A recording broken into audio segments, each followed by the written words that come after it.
Crimson, who the nation's elite. However, the summer brought bad luck and trouble. First came off-campus assault on 3 players. Then the storm of controversy over Hurricane Gilbert.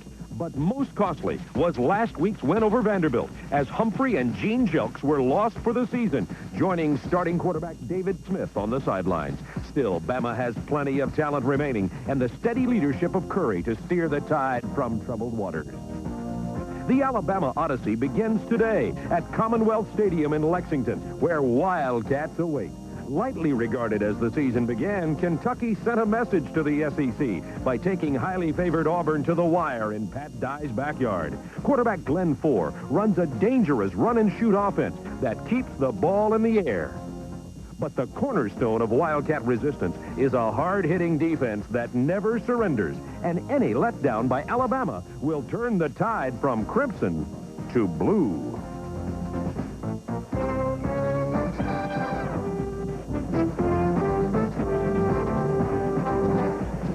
Live from the heart of bluegrass country, TBS Sports continues its 5th season of SEC football coverage. Today, the 14th ranked Alabama Crimson Tide will try and weather another storm, this time in the form of upset-minded Kentucky. Hello, everybody, and welcome again to another SEC telecast, this time from Commonwealth Stadium in Lexington, Kentucky. Along with Tim Foley, I'm Bob Neal, and for the Alabama Crimson Tide, the rain keeps falling. We're expecting some today. It fell symbolically last week in the Vanderbilt game in the sense of losing Bobby Humphrey, the All-American, a top draft pick who was averaging about 100 yards a game running the ball for the Crimson Tide, and Gene Jelks, the quarterback, becoming one of the best in the country at that position, and who had also returned a punt and a kickoff for a touchdown already. How do you replace those players? You don't replace those. On offense, Murray Hill's going to step in for Bobby Humphrey. On defense, a redshirt freshman, Brian Stutson's going to play for Jelks. But you don't replace 2 first-round draft choices. What has to happen is Alabama as a group, as a team, all individuals have to pull a little bit harder on the rope, and everybody out there has to get a little bit better to help fill that void that's been created by the loss of those 2 great players. Now, Kentucky's coming into this game quite healthy for the 5th game of the season for them. We saw them play Auburn very tough in our opening telecast. Kentucky has that run-and-shoot offense with quarterback Glenn Four, and sometimes Chuck Broughton comes in. What might we expect Kentucky try to do, let's say, compared to what they did against Auburn, against Alabama? Well, Auburn gave them a little bit more room than Alabama's going to give them this afternoon. Auburn played that loose 3-deep zone. Alabama's going to come after them with Derek Thomas, with Van Trees Davis, play them tight man-to-man. Kentucky is going to have a hard time sustaining any drives on offense, and they're going to have to hope for some big plays from their big play people. And we know one thing about Kentucky's defense. They will hit hard. Bill Curry said coaches around the country say your hardest hitting game will be when you play Kentucky. The last time Kentucky beat Alabama, by the way, Warren G. Harding was president, and Rodney Dangerfield was born that year. Kentucky's been trying to get respect like Dangerfield ever since. We'll be back with the kickoff and the lineups right after this, but now back to our studios in Atlanta, Craig Sager and the Old Milwaukee Insider Report. Bob Neal and Tim Foley with you at Commonwealth Stadium in Lexington, Kentucky. A light rain is starting to fall. Alabama and Kentucky have met 30 times on the gridiron, with Bama holding a commanding 28-1-1 lead. The last time the 2 teams played in Lexington was here. Bear Bryant was on the sideline wearing a blue Kentucky blazer in honor of the years that he coached at the University of Kentucky. And as I said on the open, the last time Kentucky beat Alabama was in 1922. Here come the Wildcats.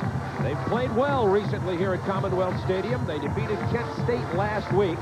Kentucky is 2-2 on the season. Jerry Claiborne is 7th year in Kentucky, 27th year as a collegiate head coach. He is 5th among the active coaches with 170 career victories. And the Alabama Crimson Tide, they are 2-0, beating Temple 37-0, clobbering Vanderbilt 44-10. But Alabama has had injury problems in the form of quarterback David Smith, running back Bobby Humphrey, and cornerback Gene Jelks. But Bill Curry, who is the UPI SEC Coach of the Year last year, leading Alabama to a 7-5 record, said you can go 2 ways when you lose the great players. You can either cry in your beer, or you can suck it up and get better, and we're getting better. You're watching the SEC on TBS Sports. The Howling.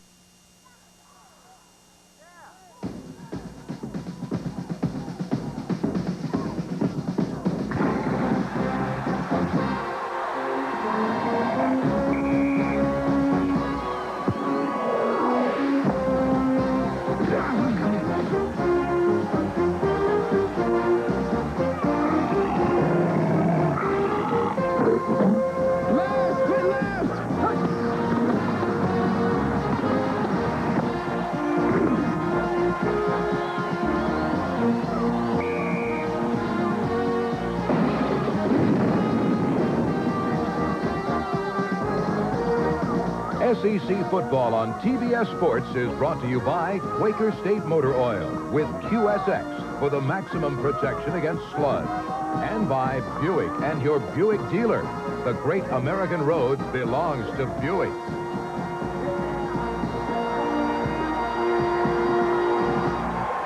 They're expecting about 50,000 today at Commonwealth Stadium. Kentucky won the toss, elected to defer to the second half. Today's weather, it's cloudy, but is starting to rain. We understand around 2 o'clock there's about an 80% chance of some rain showers coming through Lexington. So Alabama is going to receive today. And the biggest thing to note there is not necessarily who's returning, but who's not. Gene Jelks, who had returned 2 kickoffs for a total of 117 yards and 1 touchdown, down with an injury. Ken Willis will be kicking off to the Alabama Crimson Tide. Pierre Goud, number 2, and 28 David Castile are back. Neither have returned to kickoff so far this year. 9 is Ken Willis, the junior from Owensboro, Kentucky. This game is underway. Pierre Goud at the 2.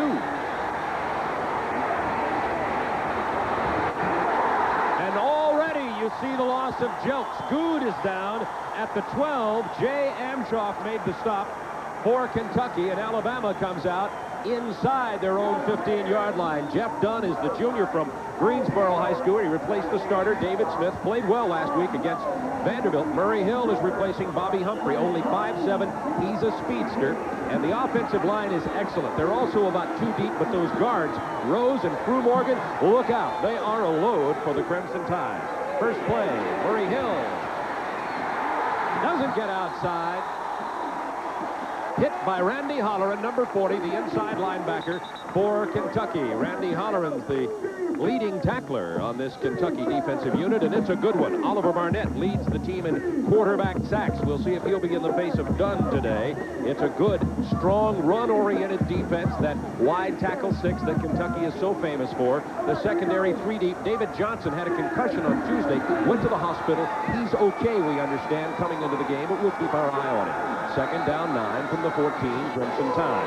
On the delay, here is Kevin Turner, the redshirt freshman fullback, and he's out of bounds on the far side of the field at the 18-yard line. Holleran with his second tackle of the day. Well, Kentucky has come ready to play, Bob, and their defense has been what's carried them over the last several years. As we pointed out many times, not the biggest or strongest, but a lot of heart, a lot of fiber, and they'll be representative today. Third down, a long 4 from the 19-yard line. Jeff Dunn for his first passing opportunity of the day. Good time. Good coverage. Incomplete. Alabama, 3 downs and out. On comes the punting team. Intended receiver Marco Battle covering on the play. David Johnson for Kentucky. Deep back for Kentucky, number 20, Chris Colbert. He is also a good one, and if you don't believe it, ask Chris. You might call him confident. He's had 14 punt returns and averages about 13 yards per return. That's Chris Moore, the senior from Thompson, Georgia. 6 punts for 39.3 yards per punt. This is a good one. Great hang time. Tolbert did not fair catch it, and as you saw, the Alabama player had to stay out of that imaginary circle and let him grab it. He gets a couple of yards back to the 44-yard line, and here come the Kentucky Wildcats. Glenn Ford will start at quarterback. He's completing about 45% of his passes. Only 1 touchdown pass. Ivy Joe Hunter, the leading rusher. Andy Murray caught that touchdown pass, by the way, the fullback. One of the biggest offensive linemen in the country on the right side, Mike Pfeiffer, also runs the 40-yard dash. That offensive tackle does in 5 seconds flat, and that's fast. Look at Kentucky with that shift. Looks like 1931. Now into the eye. The pitch to Hunter. About 3 yards. And not much more. Opening drive for Kentucky. Alabama, 3 downs and out. Bob, they're going to reach into their bag of tricks right here, and there you see it. And that was simply the center kneeling down with Kentucky taking no huddle and snapping it back, trying to catch Alabama off guard. It did not work. Hunter is tackled. Actually, we'll see it again here. It's Glenn Ford, the quarterback. Right. The Kentucky team kind of clusters over here to the wide side of the field. Ivy Joe Hunter just kind of drifts over. Glenn Ford in the center of your picture there just flips the ball back. Alabama, well-coached, well-prepared, defense to play well, but that's just to show you what's going to happen this afternoon. Makes you wonder, though, if you got to try that to move the ball against Alabama, you must lack some confidence, I would think. 4. Shows you why they're worried. He loses 3 yards. Alabama, with their 9th team sack of the year, it's going to be 3rd and longer than 10. That was George Bethune with his 2nd sack of the year. It'll be 4th down, and Kentucky will punt. 4th and about 12.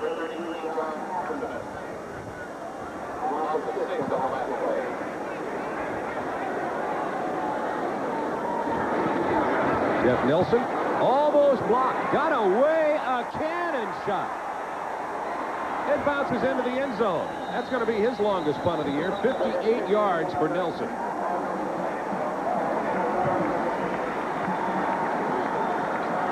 We have 12 minutes, 18 seconds remaining in the first quarter. You're watching the SEC on TBS Sports.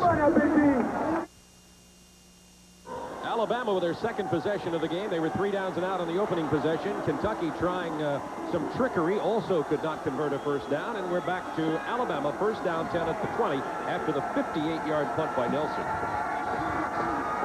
Done with the play fake.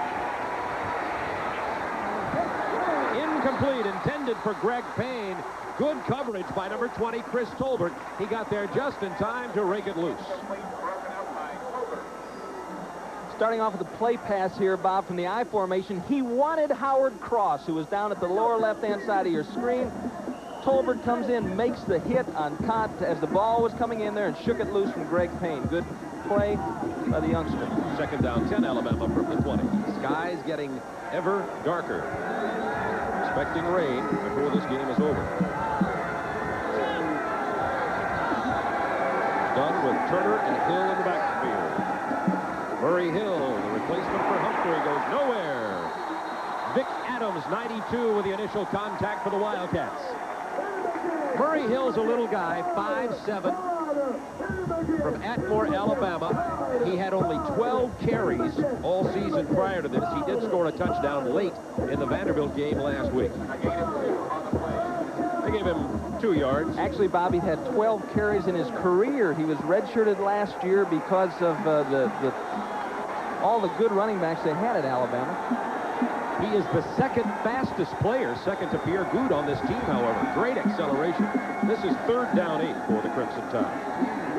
Here's the draw to the fullback in the backfield. Stopped at the 20 is 34, Robert Stewart. It was 96, Donnie Gardner with the tackle for the Wildcats. One of the concerns that the defensive coordinator, Terry Strock, for Kentucky had was their lack of ability to prevent teams from converting on 3rd down. Beautiful hit by Donnie Gardner. Oliver Barnett finished them off. Here's the Chris Moore punt. Tolbert at his 33. First man down for Alabama. Got him right around the ankles. That was number 18, Lorenzo Ward. He never recovered. Tolbert goes down at the 33. That's where Kentucky will take over with 10:52 to go in the first quarter of a scoreless game. And would like to train in that facility. First down 10 from the 33 Wildcats. Scoreless game, 10:52 to go, quarter number 1. This is Ivy Joe Hunter across the 35 to the 36. Going to watch Tommy Cole work here. Started 9 games last year, and he just loves Alabama. You know who his hero is? Bobby Allison. Tommy Cole wants to grow up to be a race car driver, and he's one of those guys that has grown up on Alabama. As you see Don Lindsay looking on, very happy with the performance of his defense so far this year. 2nd down 7-4 with the sprint out, but here comes Alabama. Number 44, Spencer Hammond.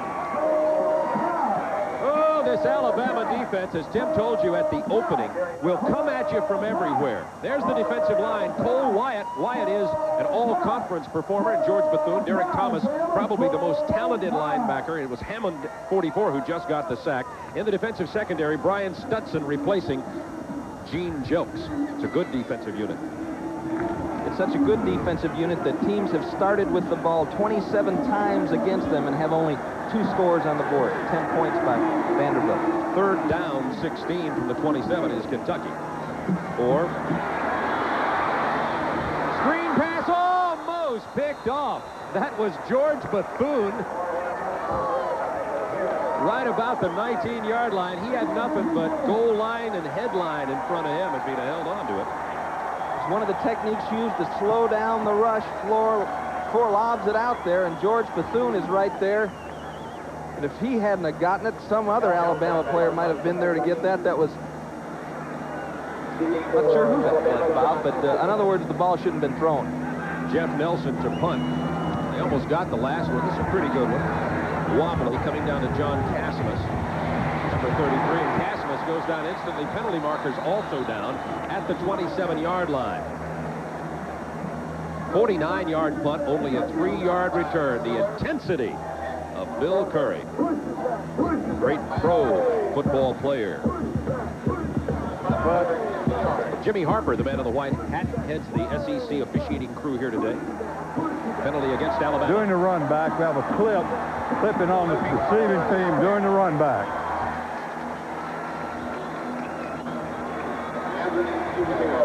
They'll spot it at the 14. On special teams, Kentucky is just like they are on defense, aggressive. That's Ray Gover coming down and making the hit. 58 tries to knock him off there. Tony Cox. Tony Cox, 58 for Alabama, and it's spotted back at the 14. Scoreless game, 9:22 to go first quarter. First down 10, Crimson Tide. Fullback, Robert Stewart. Gets 2 or 3 yards over on the left side, and we're talking about that offensive line for Alabama. So far, not really knocking them off the ball. Bill Curry said he was sick to death about Alabama's inability to punch it in the opening drive against Vanderbilt last week, but Atkins, Rose, Schultz, Drew Morgan, Catman are awesome in my view. And they are big. Rose, second-team All-American. John Drew Morgan, a little rascal at 6'6", 300 pounds with good feet. They can move. Turner and Hill in the backfield. Second down. Big hole closes quickly. It opened up and closed almost like a valve. Randy Holleran with the stop for Kentucky. You see number 74, Sam Atkins on the top of your screen, 74, 66, Roger Schultz, Larry Rose coming along. And this is just not a good cut by the back. It was open to the outside, and he drove it back inside into that Kentucky Wildcat pressure. Hill closed the hole himself. Third down 3. Inexperienced back. Replacing All-American Bobby Humphrey. Dunn, and here comes Kentucky. Dunn throws it to the ground. It'll be intentional grounding. First man back, Jay Dort, Randy Holleran. And Jay Dort was also pressuring him, 36. Holleran and Dort. Last third down, Bob, they played zone and played good coverage. This time, Terry Strock decides to come after him with Holleran and Dortch. Dunn makes a poor decision trying to unload the ball late. By that time, it was over. Chris Tolbert looking for an opportunity for a punt return here. He's going to have good field position if he doesn't drop the ball, as Chris Moore has to punt from his own end zone. Moore averaging about 39 yards a punt this year. Kentucky with 10 men up there.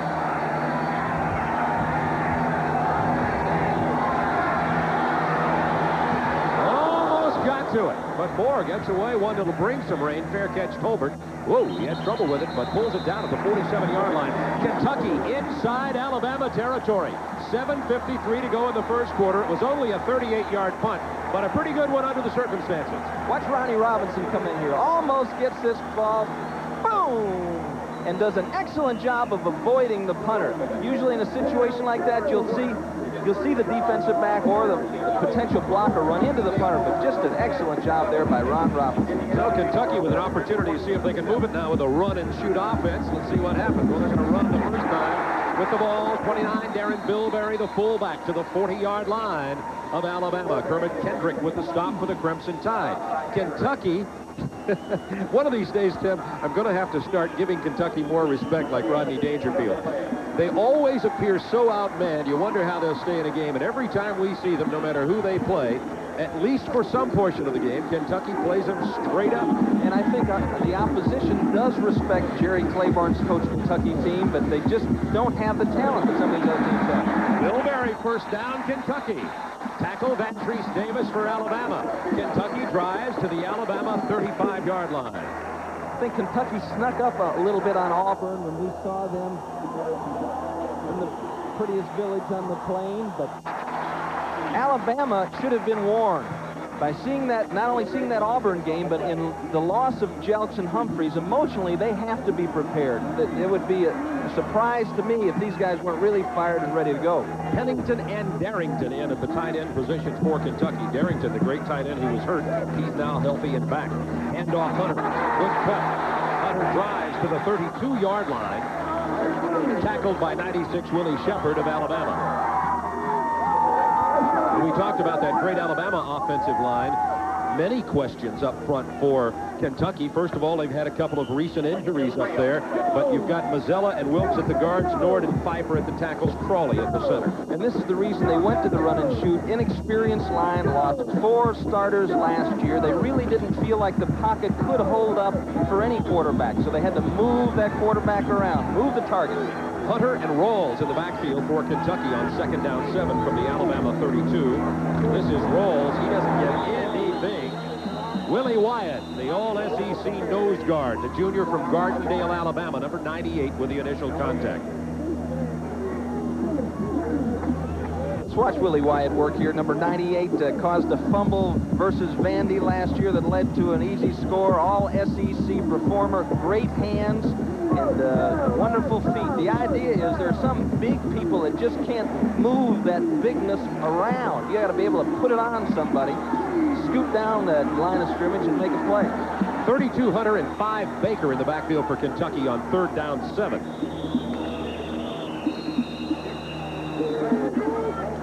May have been some movement on the Kentucky offensive line. We'll check it out with referee Jimmy Harper. 5:31 to go here in the first quarter from Commonwealth Stadium. Little sun poking through, but Before rain the on its ball way. snap, dead ball foul, false start, offensive team.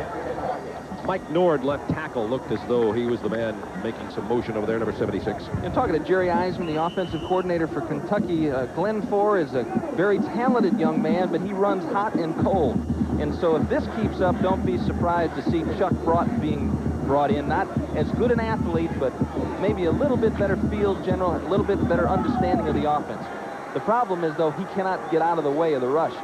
3rd down 12 from the 37. Here comes a rush in the pocket for. It's caught! Number 28 is Gover. Touchdown, Kentucky! It went off the hands of 82 Bolden and into the hands of 28 Ray Gover for the Kentucky touchdown.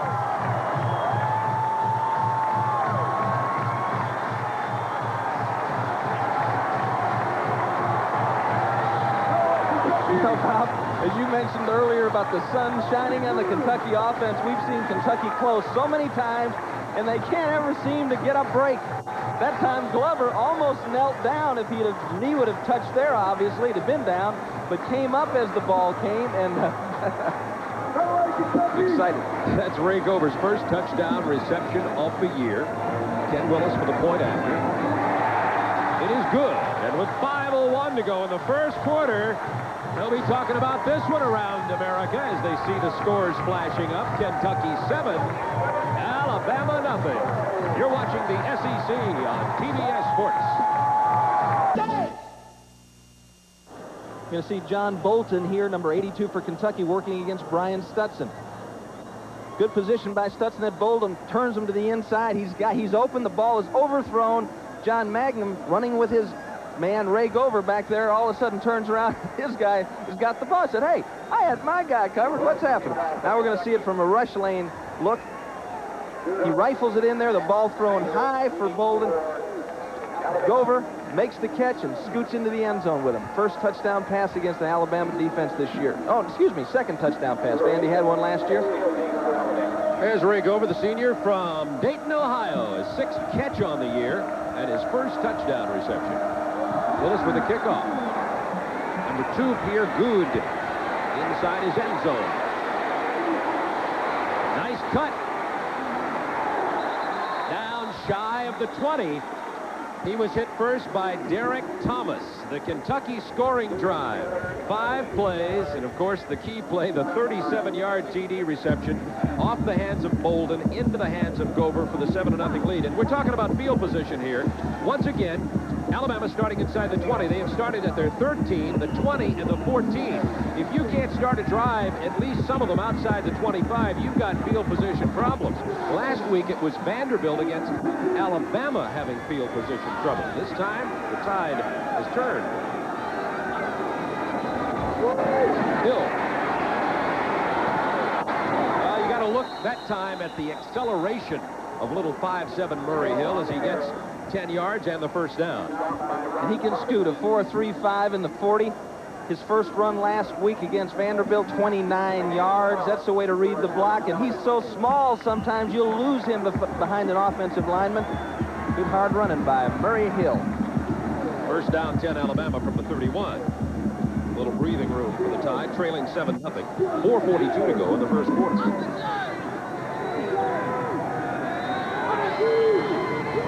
Hill hit in the backfield. He struggled forward for a little bit of yardage from the initial contact. It was 98 Jerry Bell, the redshirt freshman from Louisville, who made the initial contact. You know, they miss Humphrey. They miss Jelks. Bill gets a few creases around his eyes. But they miss David Smith, too. David Smith was a real computer up behind that center. He could get him in the right play, the right blocking scheme all the time. They miss that experience. Second down, 10 from the 31. Stewart and Hill in the backfield behind quarterback Jeff Dunn.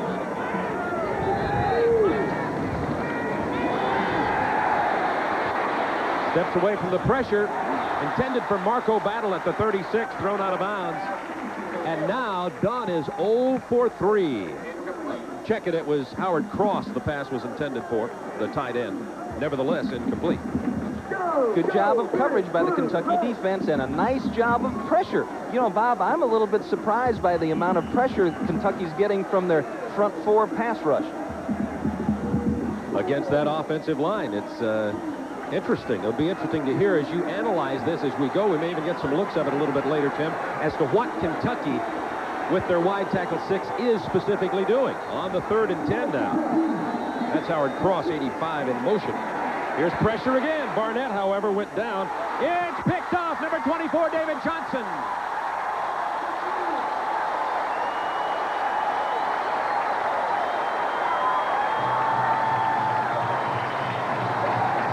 Jeff Dunn throws his second interception of the year. It was intended for the true freshman, little 5'9" Prince Wembley. It's a fade against the double zone. A beautiful job of Jansen jamming by David Johnson. Gets depth. The automatic adjustment against that jam is to try to hit a fade down the sidelines, but the young Alabama receiver just couldn't get away from Johnson. Dunn let it go. Here is 23 Alfred Rawls. Oh my, to the 13-yard line goes Kentucky. They're leading 7-0 and driving again. A run of 30 yards by the junior from Pitts, Georgia, 23, Alfred Rawls. And this is Kentucky's goal man on the outside. When he gets to the outside, he can fly. He just outruns the Alabama defense. Osmond trying to get there. Finally, Brian Stutson pulls him down from behind. Gain a touchdown-saving tackle by Stutson. Rawls has scored 3 TDs on the year for Kentucky. He's dangerous with the ball and can smell the end zone, even though he plays only about 1/5 of the time. Ivy Joe Hunter carries the main load. Kentucky on the drive, leading 7-0.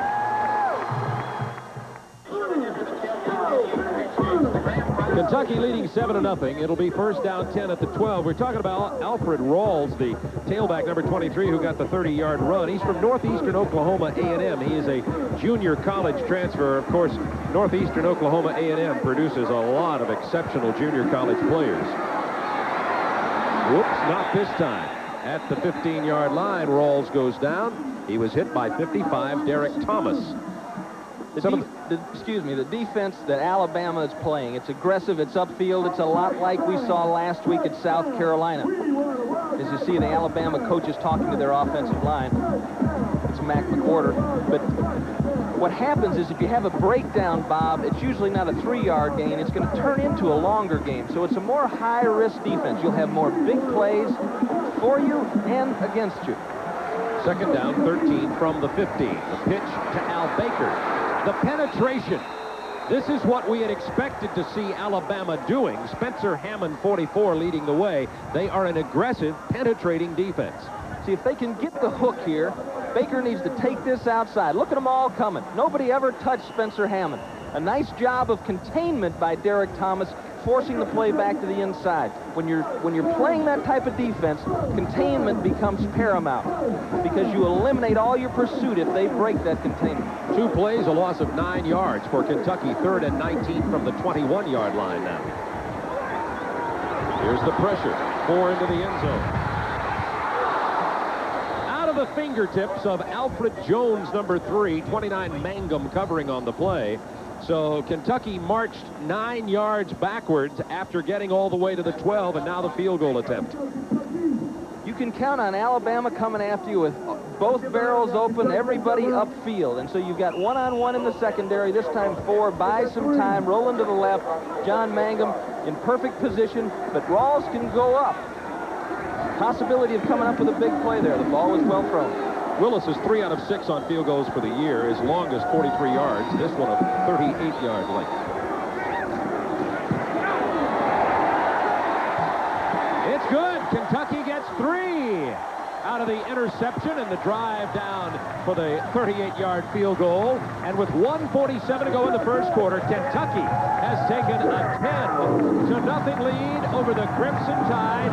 The last time Kentucky beat Alabama was 1922. And you've got to wonder about the absence of Gene Jelks at the quarterback position for Alabama. Although they stood up tall there inside their 20-yard line, Gene Jelks was injured last week.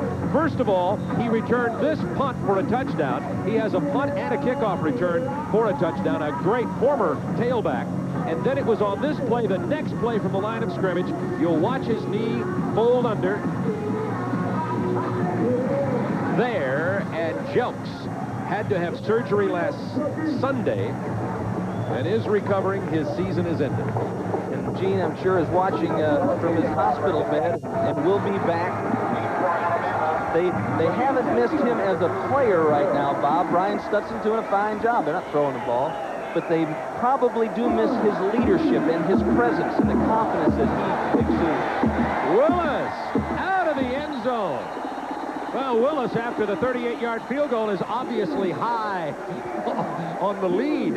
10-0 with Kentucky out in front. 1:47 to go in the first quarter. We talked about 1922 was the year that Rodney Dangerfield was born. Warren G. Harding was president. Bill Tilden won the U.S. Open in tennis. Gene Sarazen won the Open in golf. Well, have you been hiring a writer? What's the deal? I'm a history guy. I just knew that. You're talking to Carolyn Curry. Exactly. First down, 10 from the 20. And off to Murray Hill. Down at the 25. Oh, we talked about Jelks and missing his leadership on defense. You see that Murray Hill has been carrying the ball for Alabama. That's his 6th carry, has 23 yards. Can he take the pounding of the stronger Bobby Humphrey? Most people at Alabama think that Humphrey was the best running back ever in the history of the university. When you look at the stats, he would have if everything continued. As you see Bill Curry taking the headsets from his son. We'll get back to that. It's 2nd and 5 from the 25. Here's Hill. Only a couple. Bring up a 3rd down play. Go ahead with your point on Humphrey. Yeah, Humphrey would have been the most prolific back in SEC history in all-purpose yards and rushing yards and receiving yards. I mean, he was just amazing. So you're going to miss the presence of that man. But sometimes it's just knowing that someone is there, knowing that they've got a different way to go with the football. It affects your defensive planning. You have to plan for Bobby Humphrey. Murray Hill, you're not going to really change your defensive plan much for him as of yet. This is 3rd down 2. Alabama has not converted a 3rd for a 1st down yet. And they won't this time unless Hill breaks it. Courageous job of breaking the tackle and trying to get it on his own. First man to hit him was Randy Holleran, number 40. Then he switched all the way around, and finally 20 Tolbert made the play. Look at Oliver Barnett fighting his way upfield. Massey in good shape. Randy Holleran had him. And now this is what scares you, because this guy can fly. He runs through several tackles. Jay Dortch chasing. Finally, Chrissy Tolbert comes up and puts the stop on him. Folks here are excited. About 50,000 at Commonwealth Stadium. The Wildcats out in front 10-0. That's the end of the first quarter. You're watching the SEC on TBS Sports. No, you're doing good. Get your binoculars out. You look professional. From Commonwealth Stadium, Tim Foley, Bob Neal, you're seeing our spotter, Kim Anderson, Get here. your glasses up there. Player identification. There you go. Doing the job. That looks like he's doing his job this way. Alabama's rushed for 31 yards, Tim. They've 0 for 4 passing the ball. No offense at all so far. And the thing that Terry Strock was concerned about was third down conversions, and they've looked like Samson versus Delilah on third down. Alabama's Chris Moore had punted only 6 times coming into this game. This is his 4th punt today. Tolbert to the 28, not bad field position. He was hit by number 3, Charles Gardner. There's the first quarter statistics. Alabama with only 1 first down, and you see they have no yards passing. Kentucky with a balanced offense. Well, but the balanced offense is pretty much done in one play. Exactly. So that was good fortune. Exactly one play. The 37-yard touchdown pass to Gover that went off the fingertips of John Bolden and led to the Kentucky score. Then a 38-yard field goal from Ken Willis. And now the Wildcats back on offense from their own 29-yard line. 4 sprinting and throwing. And overthrowing, looking for Gover. 1 for 4 is 4. His passing is not as sharp in this game as it was in the game we saw with Auburn. Early on, anyway. Yes, and he's a streak player, Bob. When he's hot, he's hot. When he's not, they usually get someone else in there. Great job on that last play by Andy Murray, getting the defensive end for Alabama on the ground, getting somebody out of Glenn Forrest's face, so he had a free alley to Gover. 1 out of 4 for 37 yards in the touchdown today. Only that one reception. Ivy Joe Hunter cuts it against the grain. First down. Ivy Joe Hunter to the 41-yard line of Kentucky. Brian Stutson, the quarterback, replacing Jelks, making the tackle, a 12-yard gain. An experienced job by Ivy Joe Hunter. Heads out to the left and looking for that block, looking for the cutoff. Pfeiffer gets the cutoff on Hammond, creates the gap, first down. Alabama held Vanderbilt to 0 yards rushing the ball last week. Kentucky has 39 yards so far, not world-beating, but certainly numbers in the positive column. On the first down from just outside their own 40. Fumble. 4 collected it himself after losing a couple. But you know, against Temple, Bob, Temple was 0 for 13 on third down. Number 75, Mike Pfeiffer, Kentucky's best offensive lineman, holding his left knee. Kentucky already dangerously thin. They have only 3 tackles who can really play here, Nord and Pfeiffer, and Bo Smith actually has to flip-flop because the other backup tackle, Tom Crumrine, went down with a knee versus Kent State. We'll be back in a moment. We'll check on that injury. You're watching the SEC on TBS Sports.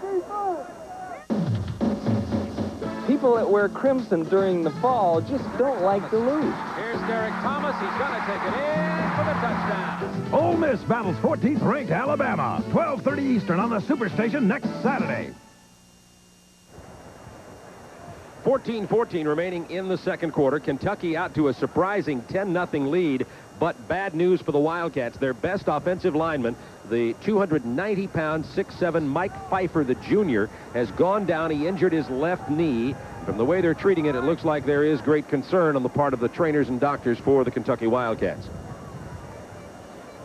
19 years ago this week, Alabama and Ole Miss hooked up in one of the most exciting games in college football history. Archie Manning had the game of his life for Ole Miss, but Scott Hunter And Alabama prevailed 33-32. Next week, that rivalry is renewed at Bryant-Denny Stadium as Ole Miss travels to Alabama, 12:30 Eastern, 11:30 Central, here on TBS. Scott Hunter, by the way, is in the press box today for this ball game and looking as fit as ever. They're going to have to take Pfeiffer from the field on the stretcher. Again, we told you the backup right tackle, Tom Crumrine, hurt his knee last week against Kent State. It'll be Bo Smith filling in, a senior from Lexington. Let's go to our studios in Atlanta now to Craig Sager.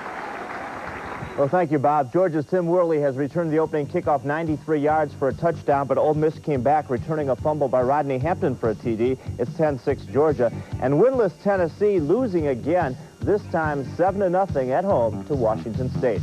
Back to Bob Neal and Tim Foley at Commonwealth Stadium.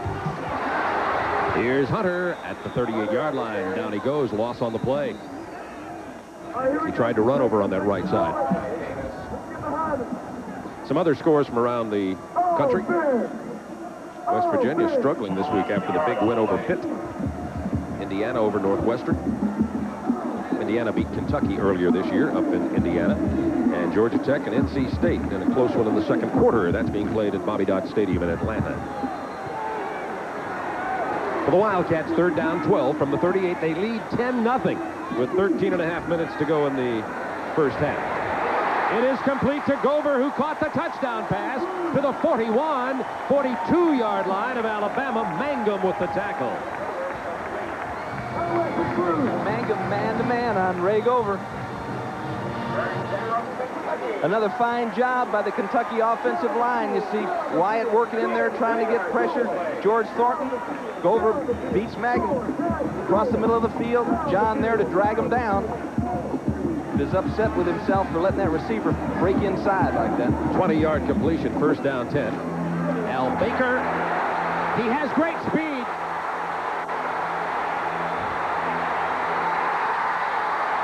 One official signaled a touchdown, the other at the 1. Now they both signal touchdown Kentucky. They're talking it over. A 42-yard run by Baker. Kentucky does get the touchdown.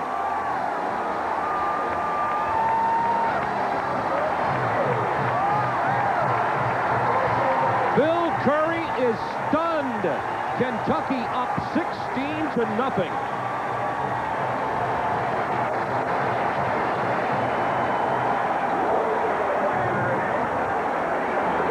Al Baker had run only 76 yards all year, had 1 TD. That, by far, his longest run from the line of scrimmage. Here's Ken Willis in for the point after. He hadn't really looked good up into this time to me. He hadn't taken the ball and run upfield. That's the first time I ever saw him head into the action. Penalty markers down on the point after conversion. They signal that it is good. It is 17-0 unless that penalty is against Kentucky. Jimmy Harper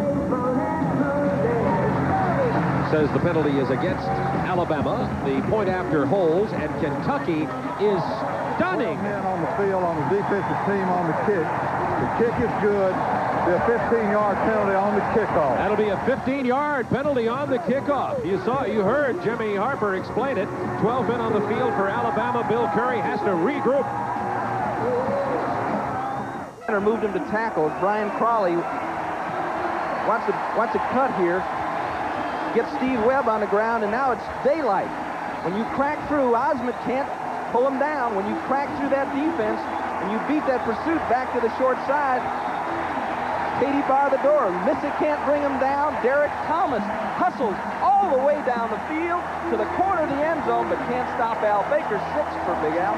From Cadiz, Kentucky, Al Baker, one of the most highly recruited backs in America, has been, even to himself, a disappointment thus far. There's Willis kicking it out of the end zone following the 15-yard illegal participation penalty against Alabama enforced on the kickoff. The longest Kentucky run from scrimmage this year for Al Baker. It is 17-0. And remember what we told you at the beginning.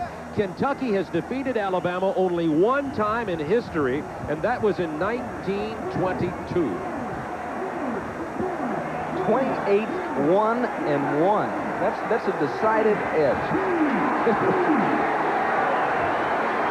12:47 to go in the first half. Alabama first and 10 from the 20.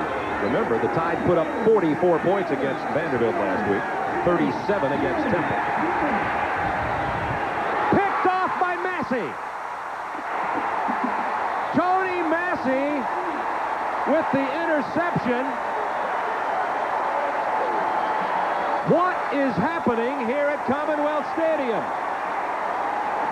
Jeff Dunn had played only one game. He threw one interception, but played very well against Vanderbilt. Jeff Dunn is hoping this isn't really happening, that he's going to wake up pretty soon. They try to stick Howard Cross in there on a zone route, try to clear it out with Mark Battle, but a beautiful job of reading that particular pattern by Tony Massey, who has been a big play man for Kentucky for the last 2 years.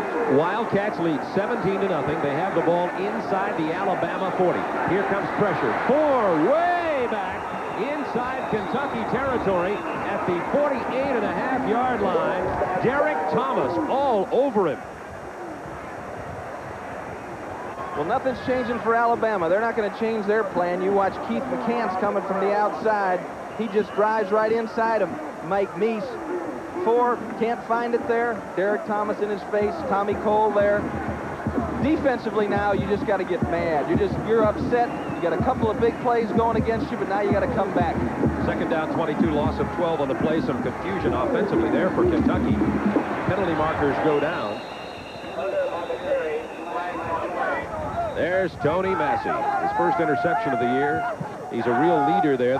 They say he's a defensive end, but in this system, of course, more of a linebacker, cornerback, safety combination. My kid will like him. He's got spiked hair, you know.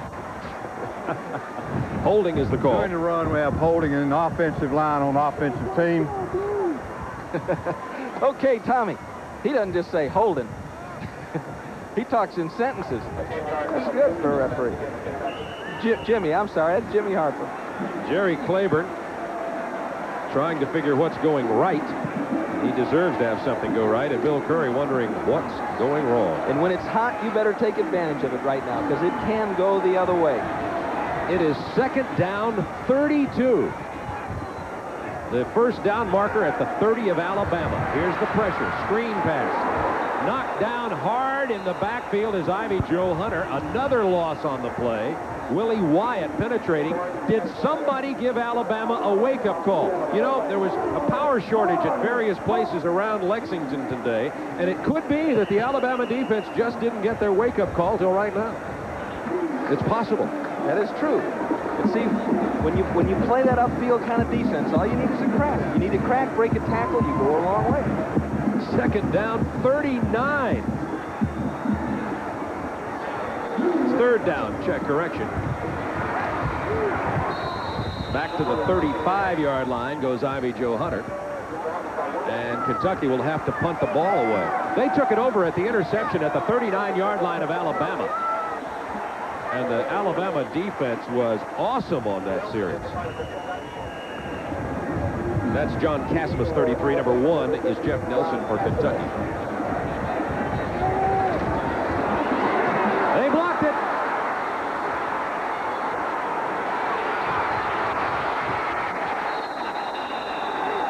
At the 26-yard line, it'll be Alabama ball.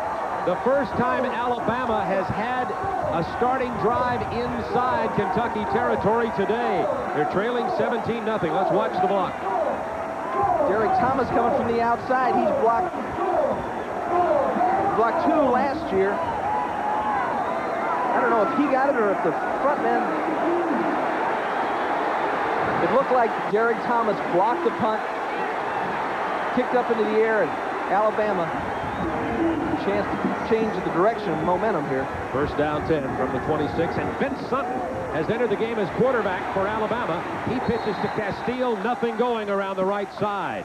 Vince Sutton has replaced Jeff Dunn, who left the game for Alabama 0 for 5 with 2 interceptions.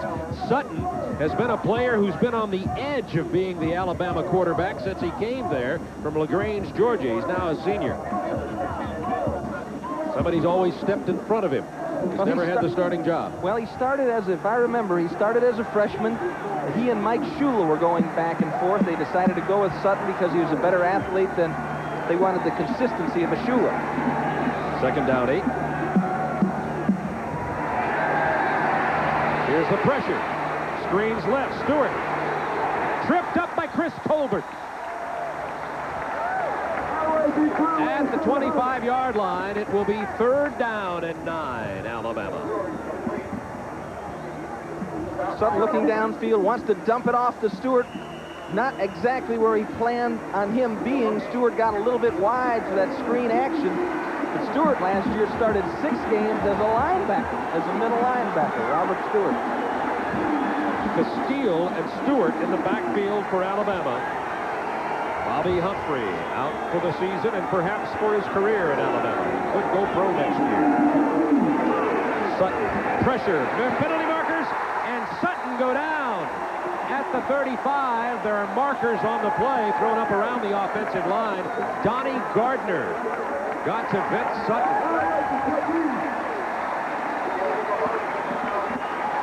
The call's going to go against Alabama. Here's Jimmy Harper with the announcement. Illegal motion, offensive backfield, decline to be 4th down. This is what surprises me, and I'm sure that it surprises Bill Curry, the amount of pressure. You see 36, Dortch coming from the outside. Donnie Gardner. That looked more like a missed assignment, Bob, than a man beating another man. The tackle let him go, thought he was going to have help inside. The help wasn't there. Doyle for a 52-yard field goal. He hit a 53-yarder earlier this year. He misses this one by a country mile. Alabama remains off the scoreboard. Kentucky 17, the Crimson Tide nothing, with 8:36 to go in the first half. You're watching the SEC on TBS Sports. You see that Kentucky plays well when they score 17+ points, and it is 17-0. Tim, this is amazing. You must be as shocked as I am. I am. I'm surprised by the pressure Kentucky is able to generate on defense against the pass, and I'm surprised by Kentucky's ability to run against this Alabama defense. Here's Al Baker. He runs for about 2 this time.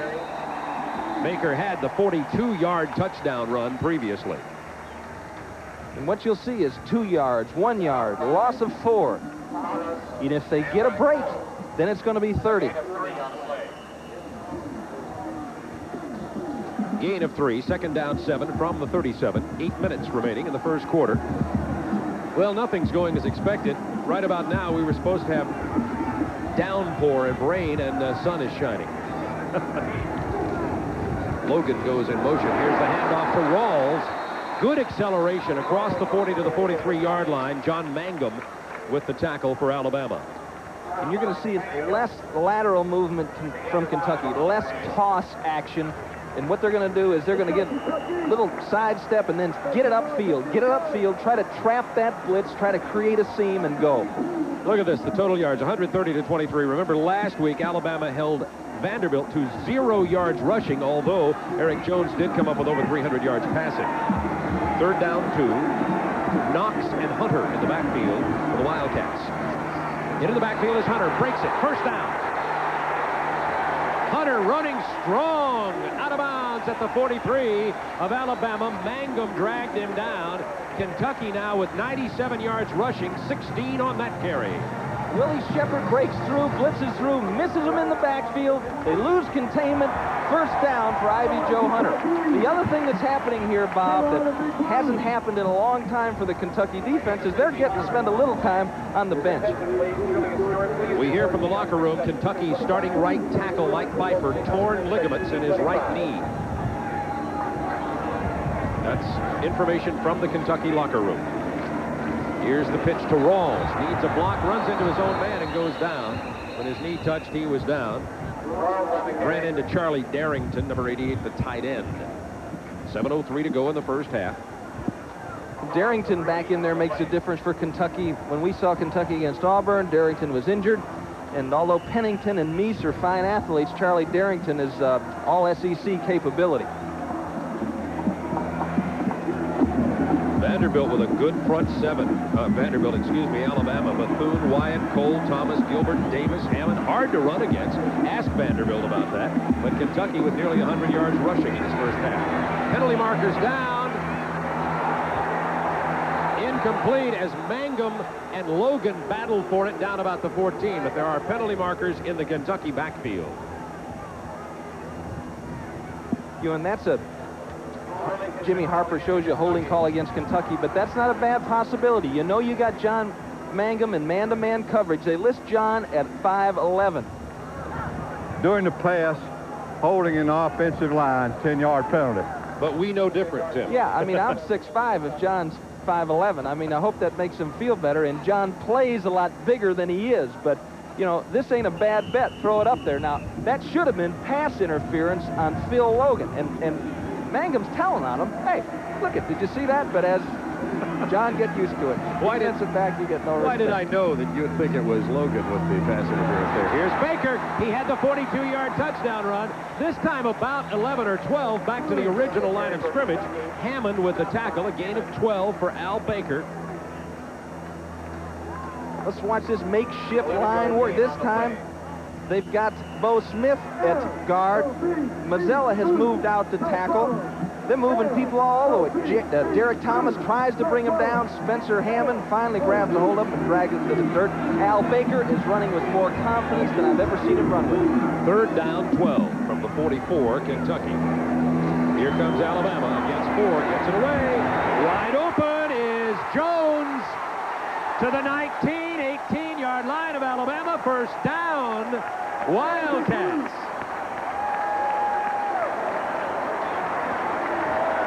We're going to watch Al Jones here working against Brian Stutson. Beautiful job by Glenn Ford. Gets back in the pocket, lets it go. Wham! Stutson loses his footing. Jones fighting it upfield. There's another Northeast Oklahoma A&M product. Nice job by Glenn Ford, standing in there against the pressure and throwing it to a spot. Good hustle by Mangum getting over there. Gain of 26 yards. First down, 10 from the 18. Hunter into the backfield. Pops it outside. That's Rawls. And Rawls is out of bounds at the 9. They're running Baker, Hunter, and Rawls at Alabama, much in the fashion that the old Bear Bryant Bama teams used to run 2 and 3 and 4 backs at you. Not much control by the offensive line. Wyatt nails them, blasts them, but he got to grab a hold of them, Willie. Grab a hold of them and bring them down. Minus 3 yards instead of a gain of 9. Now Rawls out and Hunter goes back in. Oh, what a difference a week makes. And this is without their best offensive lineman, Bob. Second down, 1 at the 9. Hunter is close to the first down. Brian Stutson with the stop. 5 minutes to go in the first half. Kentucky, yes, you're hearing me right, leads 17-0. It is shy of the first down. Jimmy Harper is going to call the sticks all the way from the other side of the field to measure. You know, Jimmy Harper was involved in a little controversy a few weeks ago against an Auburn-Kansas game. Auburn was way ahead. The Kansas coach asked to shorten the second half, and Harper checked with the other coach and then kind of ran some time off the clock. I wonder if Jerry Clavern's going to ask him if he can shorten the second half of this game. I know he'll want to. It'll be third down and about the length of the football for the first down as they spot it on the near side hash mark just inside the 9-yard line. Kentucky 17, Alabama nothing. Kentucky has really dominated this game defensively from the beginning. Alabama has yet to have the ball more than 3 plays on any one series in the entire first half. 3 Kentucky backs in there now. That's a first down. 35 is Andy Murray. The fullback to the 5-yard line. Derek Thomas with the tackle. First down goal, Kentucky. You know what happened here is that they thought they were going to have to be fancy, run these trick plays, do this funny stuff because Alabama's too good to run at. Now all of a sudden they're finding out, hey, we can run at these guys. You probably won't see that little flip pass quarterback kneeling by the ball at the line of scrimmage again today. First and goal at the 5. Kentucky with a short yardage offense. Baker driving. Lee Osmond stopping him at the 2-yard line. What a year it's been in college football. Who would have thought Rutgers would have beaten Penn State? On and on. And who'd have thought Notre Dame would have beat Purdue? Exactly. I know you didn't think that. As Bill looks on, you know, he's been in these situations before. He knows what he's got to do. He's got to try to get in without any more damage. Keep him out of the end zone. 24-0. They just as soon go in at 17. Do something to turn the momentum of this game. End zone shot, second down goal from the 2. Alfred Rawls. The ball came loose after the whistle. Willie Shepard with the initial contact. It'll be third down goal, and they move it back out to the 4-yard line now. Glenn Four is going to get a timeout as it's signaled by Jerry Claiborne. All right, it's third down goal from the 4. Tim Foley, our coach in residence here. Now, Kentucky has trouble scoring with that run and shoot often inside the 10. They've run well today, but Alabama's obviously historically tough here. Two things you got to think about, Bob. One is that Glenn Four threw an interception against Auburn when they were down in there close. I don't think they want to give up anything. Whether they'll risk throwing the ball or not, I don't know. The other side of it is, last year against Tennessee, at the end of the game, they ran 4 plays from inside the 1. They ran 4 plays from inside the 2 against Central Michigan. Couldn't nail it in. But somehow, I don't know what they put in their Gatorade, but this doesn't seem to be the same team. They're getting movement on the line of scrimmage. These backs are running with enthusiasm, and I don't know. I'd try to... And Bill, of course, has not seen his football team. You're looking at the SEC Coach of the Year last year. He hasn't seen his football team respond like this ever. Now, Alabama plays an aggressive, bring-it-up field defense. That's where Kentucky has popped a couple of plays. You're going to see, if they spread them out, you'll see man-to-man on the outside. Gover's going in the game. They may try a fade. They like the way these Kentucky receivers get up and catch the ball. Jerry Eisman told me they'll go up for it. Now they've got 2 tight ends. Third down goal from the 4. Four throws it with his left hand. It was picked off by Lee Osment, number 42. Four under trouble. Did almost the same thing there that you alluded to, Tim Foley, as he did against Auburn. He put it in the air. Alabama gets it, avoids any kind of score on the part of Kentucky. Nice job of coverage by Mangum down here. Osment picks up his man. They're trying to throw it to Ivy Lee Hunter. Lee pulls it in with one hand. Just, you know, Glenn Four trying to make the big play. Jerry's still trying to see what happened. Not really sure. Chatting with Glenn Four right now. We know what he's saying. Out of the end zone, Alabama rams it to the 4. 3:27 to go in the half. That was fullback Robert Stewart. That could prove to be a very big play. Now, it may sound silly with Kentucky leading 17-0, but let's face it, 24-0, even 20-0, and the emotional statement that was made there is a significant one. And we've seen Kentucky ahead against Georgia 14-0, and Georgia fought its way back. It's a long game here. 3 minutes plus a quarter. Emmitt Smith took one 96 yards last week. Anything can happen. This guy can take it 96 yards. Not on this carry. Near the first down, however, for Murray Hill, number 45. Alabama has yet to keep the ball longer than 3 plays on a drive. They've had to punt. They've had 2 interceptions, missed a field goal. Against a defense that is 9th in the SEC when it comes to third down conversions. They just have had a problem in that area, and the reason is they've given up too much yardage on first down. Teams always have them in that run-pass predicament. It'll be third down 1 from the 10. Alabama has not converted a third to a first yet today. Stewart does get the first down. Check it, it's fullback William Kent carrying the ball, number 30, the junior from Rome, Georgia. Some scores from around the South in college football today. West Virginia out in front of Virginia Tech, surprising nobody in the second quarter. And Georgia and Ole Miss locked in a close one. Worley, a 93-yard kickoff return.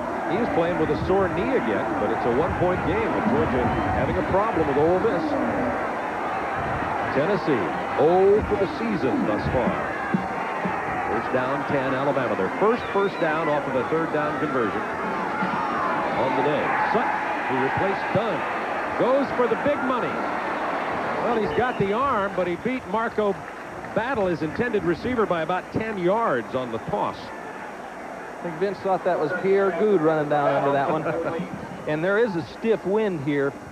If it got behind the ball, it certainly could carry it beyond its intended point of landing.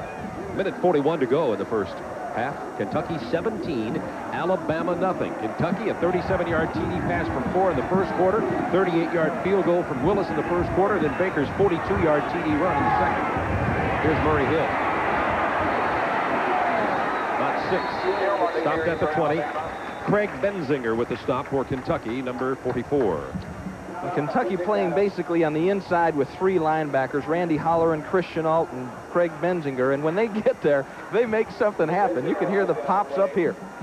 This would be a big, big win for Jerry Claiborne and his program here in Kentucky. You know, Jerry Claiborne is the only coach Kentucky's ever had besides Bear Bryant that has won at least 5 games in a season 5 years in a row.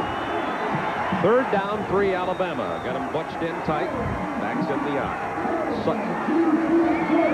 Play fake. Pressure. Complete. Out to the 30-yard line. First down to senior Greg Payne.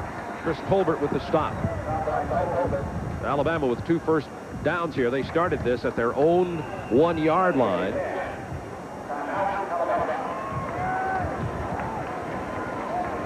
They've got 51 seconds in college football. That's plenty of time. The clock stops when the chains move, and we'll be back to see what happens in a minute. Coming up at halftime, Craig Sager standing by with all the scores and highlights from other college games today. Plus, he'll have this week's edition of Great Games in the SEC, the Kentucky-Oklahoma battle from 1951. We'll also hear from the 1988 Wildcat Marching Band, so stay with us for halftime. Pierre Good is in the game, Bob, for Alabama. He's their fastest player. On the 1st and 10 from the 30. 51 seconds to go in the half. Kentucky leads 17-0.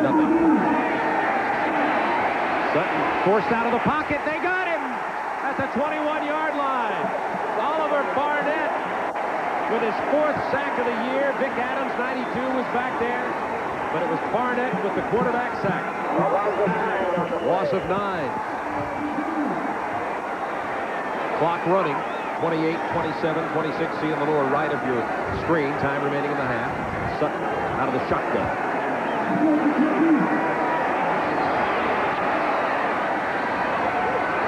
Nice grab by Payne and out of bounds at the 43. David Johnson covering on the play. 14 seconds remaining in the half. Beautiful job there by Greg Payne getting his feet down. Well thrown ball by Vince Sutton.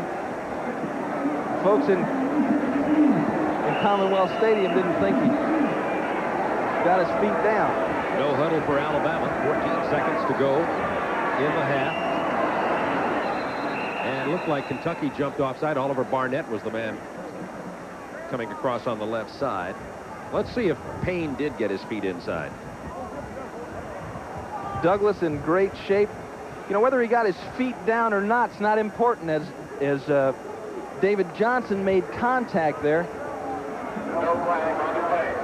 The official would rule that it was that momentum that carried the receiver out of bounds. Let's see it again. David Johnson coming to make a play on the ball. He pushes him. Payne tries to get his feet down. Doesn't look to me like his feet are down, but the defensive back pushed him out of bounds. Penalty marker waved off by the officials. First down, 10 from the 43. Sutton with time to go long, looking for Battle. He's wide open. He had beaten Chris Tolbert by 15 yards, and the ball was thrown out of bounds. Had it. That was 6 for Alabama, had Sutton been able to connect with Marco Battle. They're running Chris Tolbert to the sideline right now. He's been running, well, no, he's waving off the replacement. He's been running down the field 5 or 6 times in a row. Alabama rotating receivers on the outside. Now they've got Pierre Good over on his side. The burner is now over here. Tolbert's playing now safety. 6 seconds to go in the half. Out of the shotgun, Sutton will have time to throw it. He's going for everything again. Incomplete, no flags. The pass was intended for Todd Richardson, 23. That's the horn ending the first half. Kentucky 17-0. Let's look at this as we go away. The pass attempt to 23 Todd Richardson. Heart attack time. What are you doing? Get back. Line up on the goal line. They can't hurt you. This is the last play of the half. The only way you get in trouble is if that happens. Good grief. Now I know why coaches got gray hair. You look pretty good. There's a couple of new ones with Coach Curry. You're watching the SEC on TBS Sports.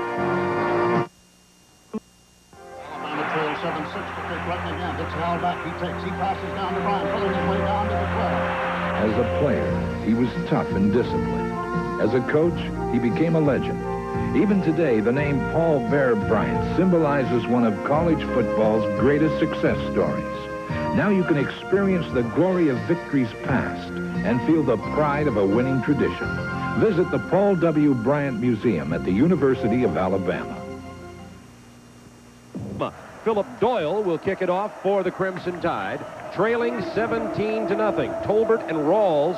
Tolbert 20, Rawls 23, deep for the Wildcats. A line drive in and out of the end zone. Kentucky will start at their 20-yard line, first down 10. Here's what Kentucky did with the ball. First 2 times they had to punt it away, but then the touchdown, the tipped pass to Gover, then the field goal after the drive, then the touchdown. That was the 42-yard run there when you see it on as it follows on the right side by Al Baker, then a punt, and then about to score again, Glenn Ford, who can make it or break it when he gets down there. Broke it this time by going to his left hand and throwing the interception, nullifying any Kentucky point opportunity. First and 10 Wildcat from their own 20. They're going to keep running. And a big chunk for Ivy Joe Hunter. He gets to the 29-yard line. It was Lee Osment with the tackle. 7 yards for Hunter on the carry. And that's where they're going to keep working, Bob, inside. It's just too tough on the outside. Bethune, Thomas are upfield. Spencer Hammond is there reacting in a hurry. They got to try to get it in the middle. Get some cross-blocking in there on those big guys and try to get a crack. Out of the eye. Hunter again, hit in the backfield. Who was that truck? Get his license number. 96 Willie Shepard. Like a bullet. Down by Shepard. You know, we talk about how this got started for Kentucky. They got a good break, and that got them rolling. First quarter. It did. They'd been playing nose to nose at this point. Both defenses playing superior football, and here is Ray Gover getting a tip ball that turned into a touchdown. And from that came a glimmer of hope.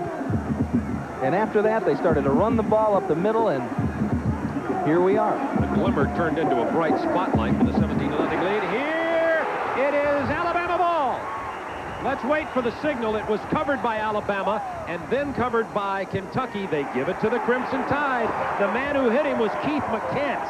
McCants came in again unmolested to ram Glenn Ford and pop the ball loose, and then Bethune fell on it. Well, they're playing with that young line, and Pfeiffer has gone down, their best blocker, and here comes McCants. Nobody touches him. A quarterback at that point, you have to be able to feel that coming. You got to be able to feel it coming, protect the ball. McCants knocked it out. Alabama is knocking on the door. We talked about the 24 second-half points scored by Alabama against Vanderbilt last week. First down 10, Crimson Tide at the 14-yard line. Timeout, Kentucky. Chris Chenault will come over to the sideline to talk to the Kentucky Brain Trust in the form of Jerry Claiborne. Here's Alabama and what they did in the first half. You talked about it earlier, Tim, and that is look at all the 3 downs and outs for Alabama. And that's a team who, going into this game, Bob, had 27 possessions and had scored 15 times. So Kentucky defensively has done an excellent job. Offensively, they've played good football. They've come up with some big plays. And the other thing that they did is they did not give Alabama the ball in their territory. This is how they start out the second half. First half statistics brought to you by Alka-Seltzer Plus. Total yards, 66. First down 10, Alabama from the 14-yard line after the Kentucky timeout. Let's see what Jerry Claiborne and his wide tackle 6 bunch do defensively. Vince Sutton continues the quarterback. Here's Murray Hill to the 12 and down, making the stop. 26, Ron Robinson. And great hustle by Ronnie Robinson getting there from the inside. Hill had found the seam, about to turn it upfield, and Ron Robinson, pursuing from the weak safety spot, got involved in that run. Does Alabama play tough in the second half? Look at it. That's of 2 games previously, 51-0. And Bill Curry said he is very pleased with the condition of this football team. And part of their game plan is certainly not to be down 17-0, but part of their game plan is to get stronger in the second, third, and fourth quarters. Second down 8 from the 12, Crimson Tide. Sutton with instructions. Rolling to throw. Massey got up there to put a hand in his face. Had to overthrow the intended receiver, Marco Battle, number 88. The other side of that, Bob, is they ran a combination route there in the end zone trying to stick it over the top to Battle.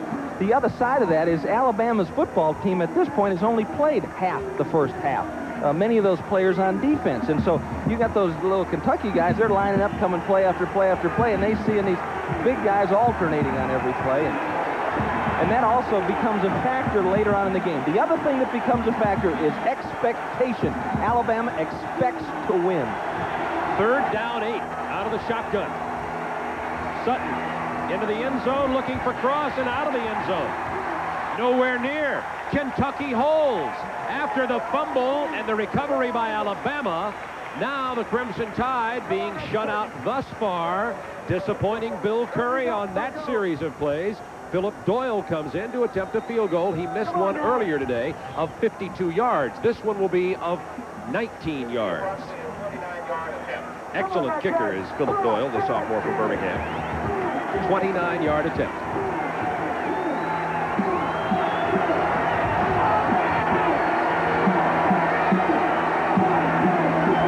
It's a fake. This is Moore, the punter. Pops it into the end zone to Doyle. Touchdown, Alabama. The punter to the kicker. Oh, my. Talk about trickery. We expected some of this from Kentucky. None of it from Alabama. And Chris Moore, the senior punter, throws the touchdown pass. Watch this. It's a fake. The punter comes, the holder has got the ball, obviously. Now, this rascal just gets lost back there. Ron Robinson is there. He's there. Chris Tolbert's there. Nobody realized there was somebody standing behind them. Touchdown, Alabama. And the point after is good. Well, we expected, frankly, after the fumble recovery inside the 20, Alabama to get points. Who would have thought they'd have scored it this way? 17-7 Kentucky. Watch this now. Philip Doyle, place kicker, leading place kicker receiver in the SEC. He's trying to find the sideline, and then he just keeps running downfield. Chris Moore, you talk about Hail Marys. There's one right there. Doyle got as close to the edge of the sideline as he could, made the catch, jumped up, surrounded the ball. First touchdown of his place kicking career. And Doyle kicking off. He's an excellent two-sport athlete in high school, was recruited heavily by Major League Baseball, so he's an excellent athlete, not just another kicker. And when you look at Chris Moore, the punter, Chris Moore also an excellent athlete. When he went to Briar Moore Academy, before he came to Alabama, he was a quarterback punter. There's the scoring drive. It was Briarwood Academy, where he also is a good golfer. So you're talking about Moore and Doyle, also both excellent athletes. They combined for the Alabama touchdown. And now Alabama is going to start thinking, as Tim pointed out earlier, that this game should belong to them, and it'll be interesting to see the psychological strength of the Kentucky Wildcats. Well, this isn't anything different than we saw in the first half. You saw Alabama knock the tar out of them for 2 plays, and then they go for 40. And that's the kind of offense that often develops against a high-pressure defense like this. Second down 9 from the 21.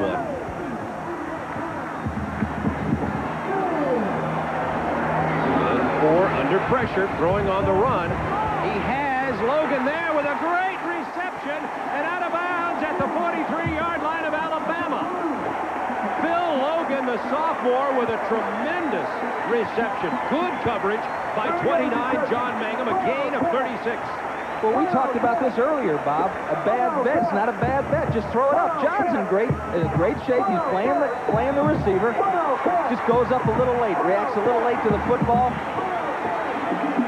good man-to-man coverage fella. Second team All-SEC.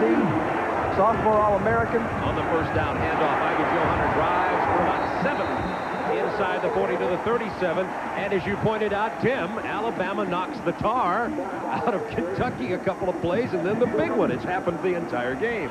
I guess you live and die by that pressure defense, however. Exactly. And what surprises me is Kentucky's ability to sustain possession of the football. Jerry's taking deep breaths over there. Second down 5 at the 37 of Alabama. 17-7, Alabama scores on the fake field goal. The punter, Chris Moore, to the kicker, Doyle, for the touchdown. Baker! Down to the 31st down. 7-yard gain for Baker. He has 6 carries for 62 yards on the day. Al Baker. Let's watch this makeshift offensive line work. Now they got Bo Smith to tackle Joey Mazzella, holding off Tommy Cole. A good job of blocking by Crawley on Willie Wyatt. All-SEC nose guard creates the hole for Baker, and Baker is upfield today. First and 10 from the 31-yard line. Baker again. Nice cut. Not much, though. 59, George Bethune stands him up.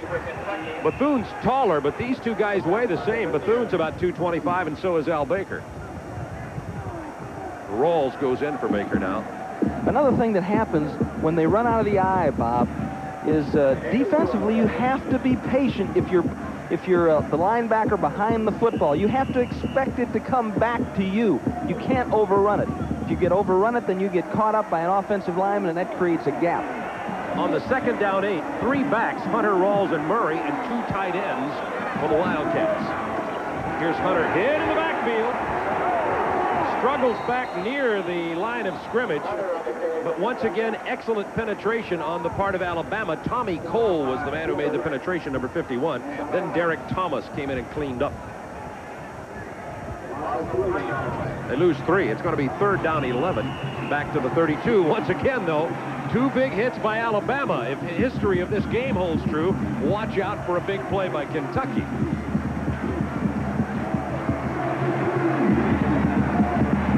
Here comes everybody from the Crimson Tide. 4. Almost to John Bolden. Broken up nicely by 29, John Mangum. He's the little guy, the right cornerback, who danger is his life, John Mangum. Especially in this defense. Watch everybody looking away. He's out there all by himself. And if you're out there all by yourself, John, you got to get inside, and you cannot let them beat you to the inside. You have to make them throw it across your face. That ball was a little bit underthrown. And what you got to do, Glenn, lead them more to the inside. There's nobody in the middle of the field. Bolden's got all that grass to work to. Let them do it. You don't have to fire it in there. Just let them run to the football. Ken Willis with a 49-yard field goal attempt, his longest of the year, 43. Blocked. It was Derek Thomas who got through to get his hands on it, I believe, 55. So Alabama coming up with another big play from their best athlete on defense, Derek Thomas. And the Tide will take over at the line of scrimmage. First down 10, trailing 17-7 with 9:23 to go in the second quarter. You're watching the SEC on TBS Sports. We're going to go for 5 through 2 interceptions, and then Vince Sutton came in to go 3 of 8 for 33, and Dunn is back in to see if he can get something going for the Crimson Tide. First and 10 from the 32-yard line. Dunn under hit, big pressure. Gets it away complete to Payne. Oliver Barnett was back there. Nice throw, nice catch. Under deep pressure, the first pass completion of the day for Jeff Dunn. 6-yard gain. Jeff Dunn now, they got him out of the first half. Things just weren't going right, and what you need to do is just settle down. I'm sure Homer Smith talked to him at halftime and said, son, just relax, play your game. Second down for Alabama, trailing 17-7 with 8:50 to go, quarter number 3. Stewart, the fullback, about 1 or 2 across the 40, hit by Oliver Barnett. And what an addition, as you look at Oliver Barnett, far and away the best defensive lineman that Kentucky has on this football team. What an addition Homer Smith has been for Bill Curry, Bob. Former head coach at Davidson and the University of Pacific at Army. Offensive coordinator for 7 years at UCLA. Just a great offensive line. Came from the Kansas City Chiefs. Third down, long one for Alabama. Turner in motion. Stewart gets the first down out near the 45-yard line. Mike Miners making the stop for Kentucky. Miners, number 95, the junior from Louisville. Mike's brother, by the way, a disc jockey. There's an article in the press here about the two brothers. I was talking to Homer Smith before the game. He said, and I asked him how Carl Mock was doing, who's a former roommate of mine with the Dolphins and a coach with Kansas City. He said, I'm just thinking of Carl Mock. Going over my short yardage stuff. Carl's a line coach there at Kansas City. Fumble on the snap. Alabama recovers after losing about 3 yards on the play. Murray Hill falls on the ball after it was bobbled on the exchange between Jeff Dunn and Roger Schultz. What was happening there, Bob, is that Alabama's got a little thing in their offense. They'll come up and bark like they're going to go on the first sound, trying to jump the defense offside. If somebody jumps offside, they snap the ball. That time the center felt like somebody's offside, snapped it, it was a fumble. Second down, 13. This is Kent, the fullback. Back to the original line of scrimmage, and no more. Randy Hollerwin with the stop on the play. It'll be right back to the original line of scrimmage. 7:03 to go, third quarter. 17-7 Kentucky. Third down, 10. Again, Alabama only 3 of 10 on conversions. And all of those came on the previous possession before the end of the half. Out of the shotgun. Here comes the pressure. Deep drop, Dunn. Almost picked off Chenault. Should have had it. Hit him right in the numbers at the 45-yard line of Kentucky. Great quarterback pressure by 96 Donnie Gardner. Chenault there. Ronnie Robinson was there. Trying to pick it up across the middle. Robinson trailing. I'm sure that's what Dunn saw. He felt Howard Cross had it. Chenault alertly reading back to the quarterback. Almost picked it off. Chris Moore, beautiful punt. Colbert catches it inside the 5. I don't know if that was so wise. He's out to the 7, and that's where Kentucky has the ball. Hit made by Lorenzo Ward with 6:26 to go in the third quarter, and Kentucky with bad field position after the 52-yard punt.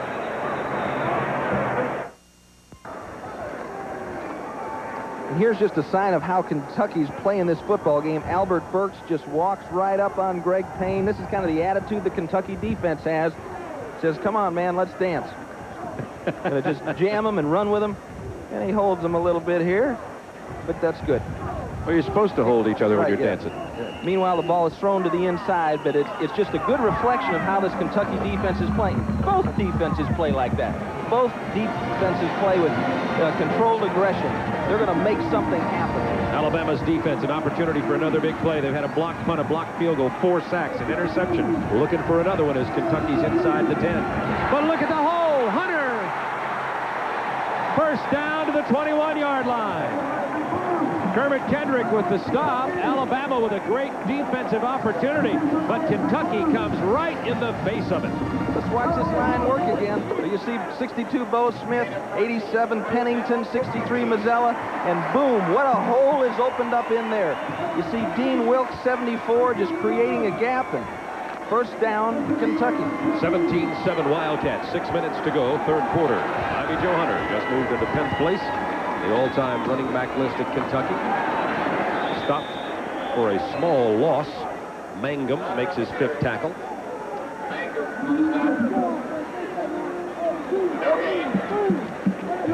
Well, everything's been wrong about the forecast. We're supposed to have some serious heavy rain about 2 o'clock. It's been partly sunny most of the afternoon. There's Mike Pfeiffer, the excellent right tackle for Kentucky. Tore ligaments in his knee in the first half. And that's the last thing that Kentucky needed, because Mike was really the anchor of that offensive line. On the second down 10, Rawls, another big hole. He's got the speed to get outside. Has a convoy.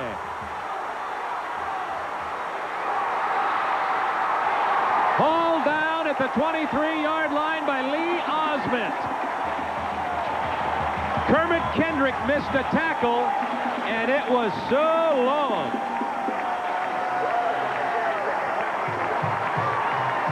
Give me the ball, Alfred Rawls.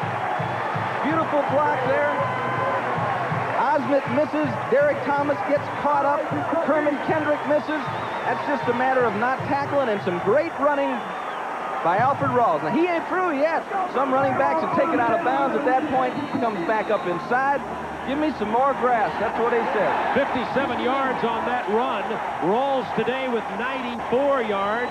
It was Baker earlier who had a 42-yard run for a touchdown. Kentucky leading 17-7. Started this drive inside their 10 after Chris Tolbert unwisely caught the punt inside the 10 and tried to return it. And after popping it open up the middle with Hunter, then Rawls broke it outside, cut it back in, and it's down to the 22 of Alabama. And the thing that we're dealing with here, Bob, is I think there's a lot of people in these stands that are really excited about the first half. And I think that in their mindset was, hey, if we lose, as we watch this play again, if we lose, well, you know, they've played hard. Watch this makeshift offensive line work to get there. Bang. Just a good job of blocking and hustling downfield, and then it's just running. Gover in front, trying to lead the way, but the whole idea is, did they really think they could maintain the pace? I'm sure Alabama and a lot of these fans here thought, well, they've done well, but this won't last for long, and Kentucky is making the plays in the second half. Feast or famine against this defense. This guy was going to sign, Rawls I'm talking about, with the University of Georgia, was a Proposition 48 student, went to Northeastern Oklahoma and A&M, came out of there, signed with Kentucky, and asked me if the Wildcats aren't happy. He is a tremendous tailback. He's listed as third team behind Ivy Joe Hunter and Al Baker. First and 10 Wildcats at the 22. Hunter. Down to the 21. Not much on that one. 4:47 to go in the third quarter. Kentucky leading by 10, 17-7.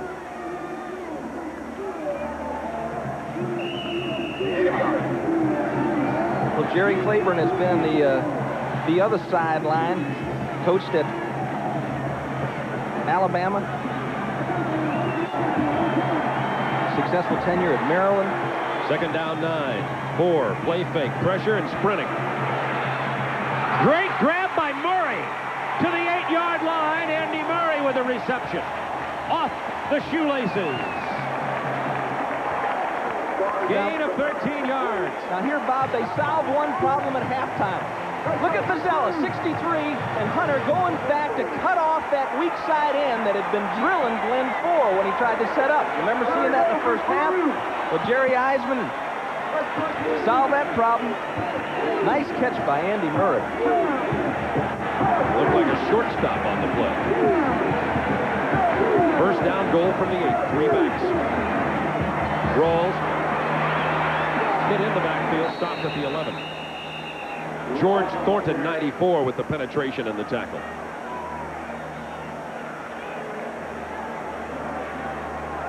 Tough going down in here. Tough going down in here. They've got all those folks jammed in there together. If you're going to run a play pass, you got to make it happen quick because Alabama's going to be in your face right away, and you got to hope for a pick. Remember when Kentucky got down here late in the second quarter at 4 through the interception. Power eye. Baker, nothing going to the 11 again. Willie Wyatt with the stop that time. It'll be third down and goal from the 11.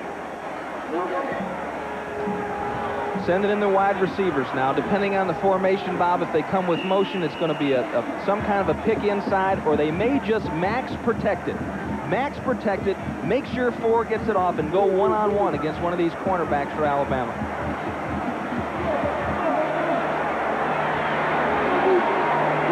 Here comes the pressure. 4 wanted to go to Gover. It will not be intentional grounding. Some people may think that, but 4 was intentionally grounded himself. One of the Alabama players a little slow to get up in the Kentucky offensive backfield. And Kentucky cannot punch it in, and they'll bring the field goal unit on. George Bethune, slow to get up, number 59. He was the man pressuring 4.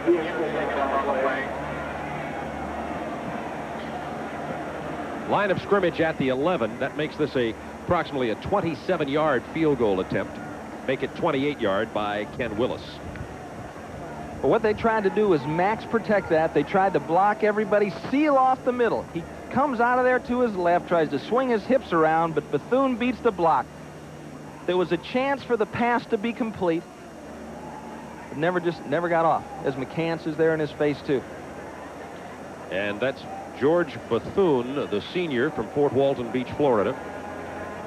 And he's really playing for Philip Brown, who is on the injured reserve list with the Falcons. But last year he backed up, George Bethune backed up Randy Rockwell at the outside linebacker position. Scores around the country. South Carolina laying it on Appalachian State after clobbering Georgia last week. And look at this one. Ole Miss will be playing Alabama next week at Tuscaloosa in our TBS Sports game. And Ole Miss with a third-quarter lead over Georgia. Georgia Tech has not beaten a Division I school in a long time, and they're having problems today. And Tennessee, speaking of problems, 0 for the season and trailing big at the half. Don't think there's not a lot of pressure in football crazy Knoxville today. Career at Alabama, Gene Jelks lost their excellent backup nose guard. Byron Holbrooks was injured this past week, and now George Bethune limps off the field. And my question would be, if I'm the Kentucky protection, is where is Derek Thomas? He blocked a punt, he blocked the field goal attempt. Watch for 55 as Ken Willis will attempt. Bill Allen, the quarterback, holding. Good kick. It's good. Well executed by Kentucky. A snap with great velocity. It was placed down quickly and through the uprights. 20-7 Kentucky. 2:35 to go in the third. You're watching the SEC on TBS Sports. 12. It's a day of surprises. Like that score surprised me. And as Georgia comes back to lead 16-12. Happened moments ago. Georgia to retake the lead. Pierre Good at the 15. Down at the 26-yard line. 2:30 to go in the third quarter. Alabama trailing 20-7.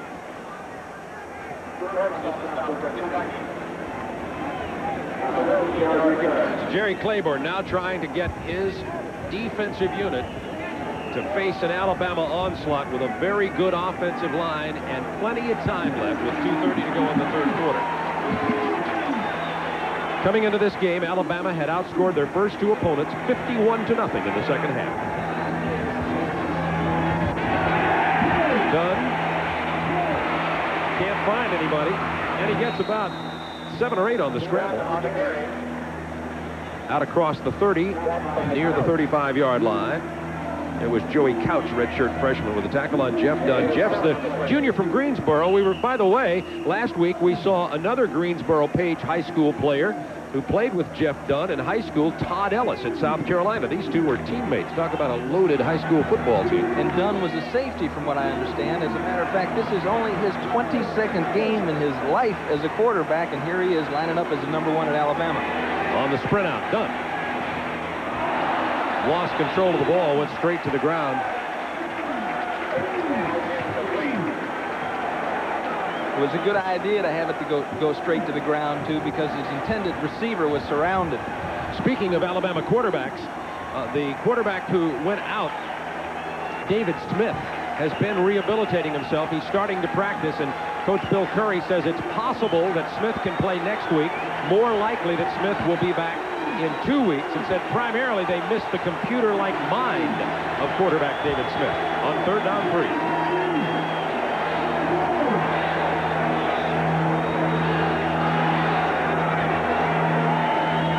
Here's the pitch to Murray Hill. Finds a little running room. Is it enough? Let's see where they spot it. It's going to be real close to a first down. Ron Robinson with a stop. Looks short. Okay, did you see what happened there on that play, Bob? They were up at the line of scrimmage. Let's all the way back. Hold it, Skip. All the way back. What happened was they tried to jump him. They tried to get the first down on a penalty. It didn't work. Kentucky almost jumped across. Then they had to come back. Jeff Dunn called that play at the line of scrimmage. Good stick by Ronnie Robinson. Good job. That's the way to get upfield. Hollering there to help out. Murray Hill struggling. Short of the first down by inches. Will Alabama go for it? It's at the 36-yard line of the Crimson Tide. They trail 20-7 with 1:26 to go in the third. Is this a gamble spot? Bill Curry says yes. Let's watch him. Here's Dunn at the under the ball. See?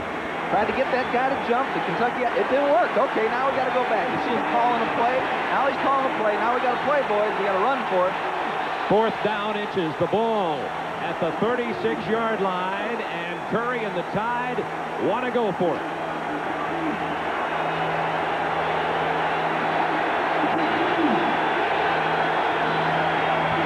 Stewart, first down, Alabama. Behind Schultz and Morgan. Alabama keeps their drive alive with under a minute to go in the third quarter, and Kentucky leading it by 13.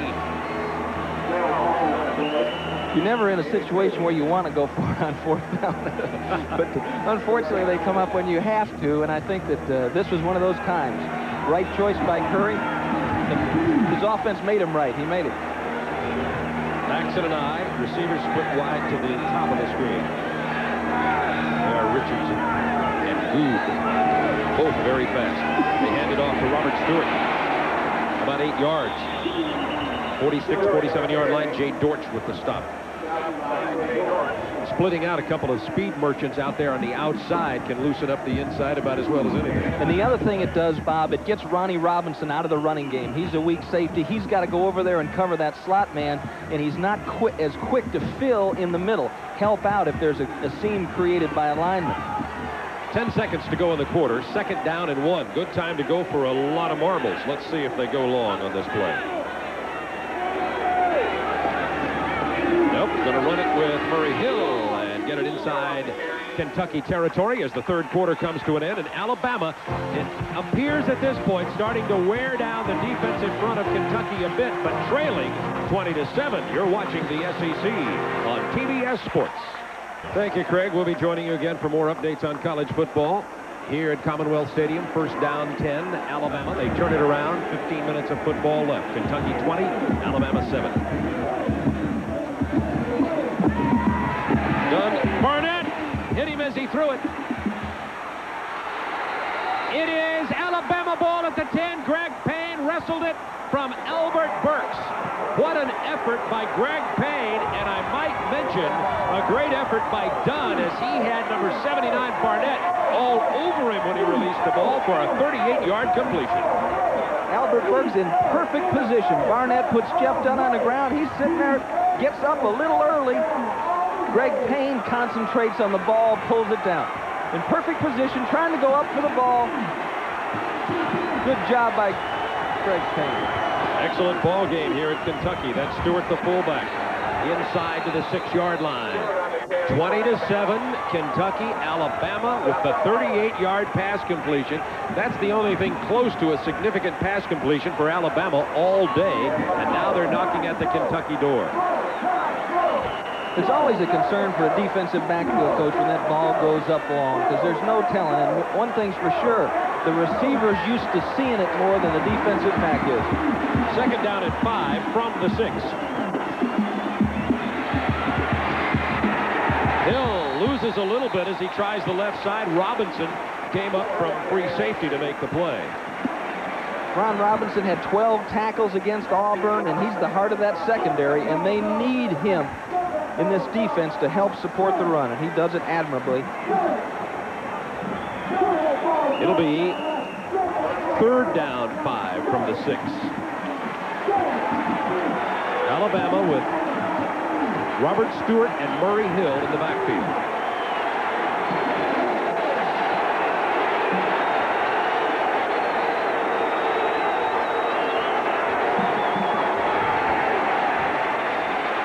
Under pressure. Incomplete, intended for Marco Battle. Good coverage by David Johnson. It'll be fourth down and 5 from the 6-yard line. Mike Miners came in, got his hands up in front of the face of quarterback Jeff Dunn, 95 Miners. You see him coming in there. He wants Howard Cross. Howard Cross is running a sideline and up pattern. He wanted Cross. Robinson was there. Fires it back over the middle. Battle did an excellent job breaking that pass up, actually, for Auburn. With all this time left in the game, Curry, instead of taking the 3, is going to call timeout. It looked as though he was going to go for the touchdown, and may still. It is 4th down 5 from the 6-yard line. 13-12 to go in the game. The score is 20-7. We'll be right back. Touchdown, because already Chris Moore threw a touchdown pass to kicker Philip Doyle. It'll be a 23-yarder if he makes it. This is Curry's decision. This is the head coach's decision. Do we go for it? Do we take the 3?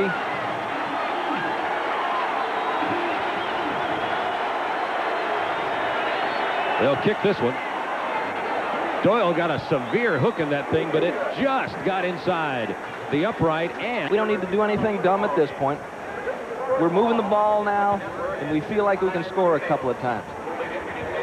Now time for the Alabama defense to rise up, but Kentucky will have a lot to say about that. Kentucky's running game has been excellent today. 191 yards on the ground by the Kentucky rushing game. And last week, remember, Alabama held Vanderbilt to no yards. Now, Vanderbilt they go with Eric Jones and Boo Mitchell in the passing game, but nevertheless, it is a statement about Alabama's defense against the run, and Kentucky has made their own statement today. Picked up at the 30-yard line, and out to the 37 goes 18 Freddie Maggard. Here's what's happened so far. Kentucky dominating the offensive game by more than 200 yards, or nearly 200 yards. Alabama quarterbacks, 2 interceptions, only 76 yards, and Rawls with 9 carries for 91. Of course, one of Rawls was for 57 yards. Neither one of the Alabama quarterbacks seem to be able to get on track, Bob. Neither one of them look like they're playing with confidence. It's almost like, hey, look, I've made enough mistakes. I don't want to make another one. Here's Rawls, thrown down for a 3-yard loss. Back there is 55, Derek Thomas. He led the SEC in tackles for loss and quarterback sacks in 87. And what a player he is. The defensive captain is voted by the team, and he's just a real hard worker. And he's got something that you just can't teach. You know, people work hard in the weight room. They work hard on techniques. But I think Derek Thomas has an instinct that's just something that you either have or you don't have, and you can't teach it. 2nd down 9 from the 36. Wildcats leading 20-10. 12:29 to go in the game. Kentucky hoping for a clock-eating drive. Hunter. He gets about 5, but it's going to be 3rd down long yardage out near the 40-yard line. By the way, Alabama, this will be significant, folks, has only 1 timeout remaining in this game, trailing 20-10. Kentucky with 2. So that 1 timeout will rise up to be a factor, probably. Yes. Both 2 wide receivers in the game for Kentucky. 3rd down 8 from the 39 of Kentucky. Once again, they can expect man-to-man coverage. Sprinting out is 4. Gets good protection. He goes long. Incomplete, intended for Bolden. Bolden had his man beat. Mike Smith, number 9, covering on the play. Well, there's a penalty marker at the line of scrimmage, by the way. I said he had him beaten. He did not really, because the only play to get the ball was out of bounds. Only way to get it down there. Tough throw.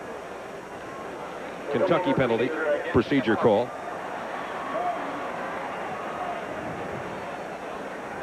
Jimmy Harper with the announcement on the illegal penalty. procedure on the offensive team. They had 6 men on the line of scrimmage. The penalty is declined. Jeff Nelson will punt from Commonwealth Stadium in Lexington, Kentucky, under gray skies. Wildcats hoping to win one from Alabama for the first time in, well, since 1922. Add that up. So, hey, get the stat man on that, Skip. 46 years, or somewhere in that ballpark. Bob Neal and Tim Foley with you. Tim, our computer-like mathematician. Nelson gets it away. Pretty good punt. Cassidy.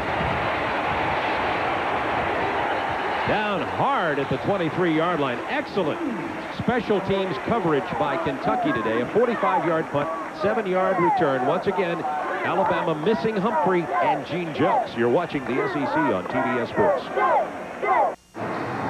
11 minutes, 33 seconds remaining. Kentucky up by 10 with the ball. First down 10 from their own, or Alabama with the ball from their own 24-yard line.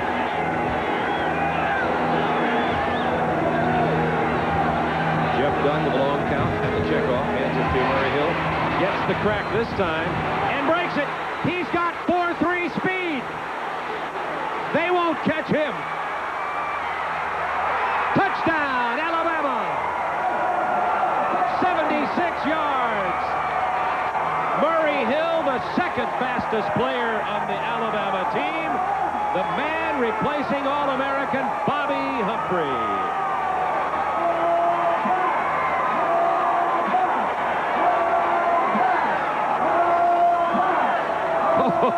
Now we've got a ball game, 20-16, Kentucky. Now, here's a question. Thinking of going for a win here, 20-17 makes it a 3-point game. With 11-18, would Alabama even consider going for 2? I think they're considering going for 2, and that's why you saw Bill Curry barking at the holder. Chris Moore, did you hear him say, "Don't you ever do that"? Well, you didn't hear him say that, but he formed it with his mouth. I bet Chris Moore heard it, and he said, "Don't you ever do that. Don't take anything for granted." Alabama's going for 2. Oh, my, 20-16. Obviously, the 2 would give them a 1-point win if they were to get a field goal, and Kentucky did not score again. That's the thinking. Play fake, done. Nice tipped ball by 6, Tony Massey. Kentucky stops the 2-point conversion attempt. It's 20-16. And the reasoning there is,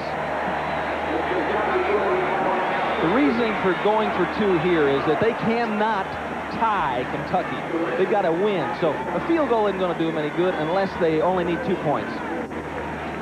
Here's a replay of the touchdown. Let's watch this fine bit of running. You talk about somebody that can fly. Here comes Murray Hill. Following the block of his fullback, Ron Robinson hits him head on. Doesn't wrap him up, and look out. Jay, you're not going to catch him. You can run for 3 months, and you're not going to catch him. David Johnson Cummins got the best shot at it. Murray Hill running out of steam a little bit. Johnson hustles to get there, but a touchdown by the jet from Alabama. Gets that crack, and boom, he's gone. See you later. A big block by Turner sprung it. Ron Robinson missed that tackle, and he's been making them all day long. He missed that one, and that's what happens. This man can fly. Ron Robinson will be dreaming about missing that tackle. It's 20-16 Kentucky. Kentucky has not beaten Alabama since 1922. 11-18 to go in the ball game. Alabama missed on the 2-point conversion attempt, so now they are without field goal range. Rawls at the 15. Pops it up to, oh, he tripped up, lost the ball. But it bounced out when he hit the ground. It cannot be caused, fumble can't be caused by the ground. And he gets it to the 32-yard line, tripped up by Lorenzo Ward, who's played well on special teams for Alabama today. And now the call is Kentucky, and can they do it on offense? And here it comes, and Rawls hits it at full speed. And you're lucky.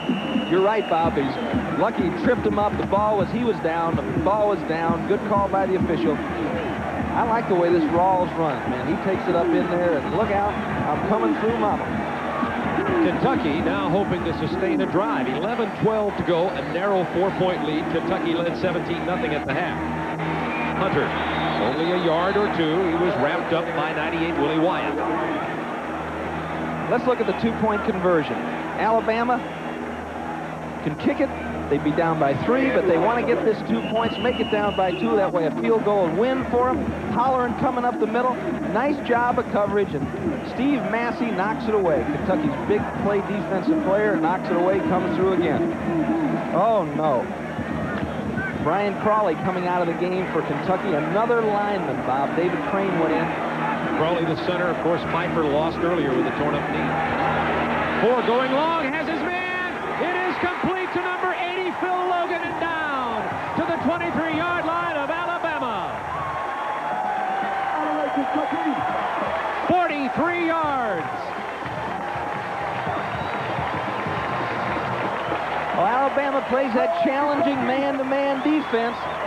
Little John Mangum is just outsized in this one. Logan makes the catch. Mangum makes the tackle. Nice throw by Glenn Ford, just laying it out there and letting that tall receiver work against the Alabama quarterback. It is a lot of fun watching this ball game today. Rawls and Hunter in the backfield. Rawls picking his way, driving now. Look at his strength. Rawls to the 1. 22 yards on the carry by number 23, Alfred Rawls. Hammond's almost had him up at the line. Rawls is over 100 yards on the day for Kentucky.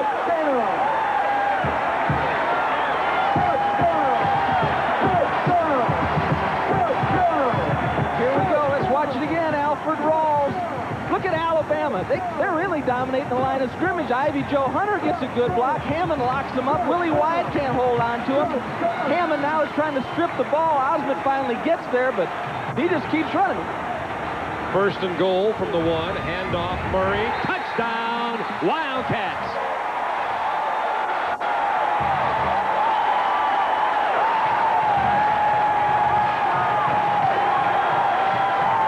They're going nuts at Commonwealth Stadium. This stadium wasn't even here the last time Kentucky beat Alabama. Neither was I. Tim was. No, seriously, it was 1922. Well, you can feel it, Bob. What's starting to happen now is Alabama comes back, Alabama comes back. That's what all these people expected. That's what we expected. Alabama's going to come back. Well, thank you, Kentucky, for the first half. But Kentucky doesn't got the game plan. Good job of running, good job of fighting by that offensive line, and Alfred Rawls sticks it in there. Willis for the point after. It's good. And it's 27-16, and yes, that's an 11-point lead. And now the 2-point conversion that failed for Alabama does loom large because it means they need more than the touchdown and field goal to tie this game.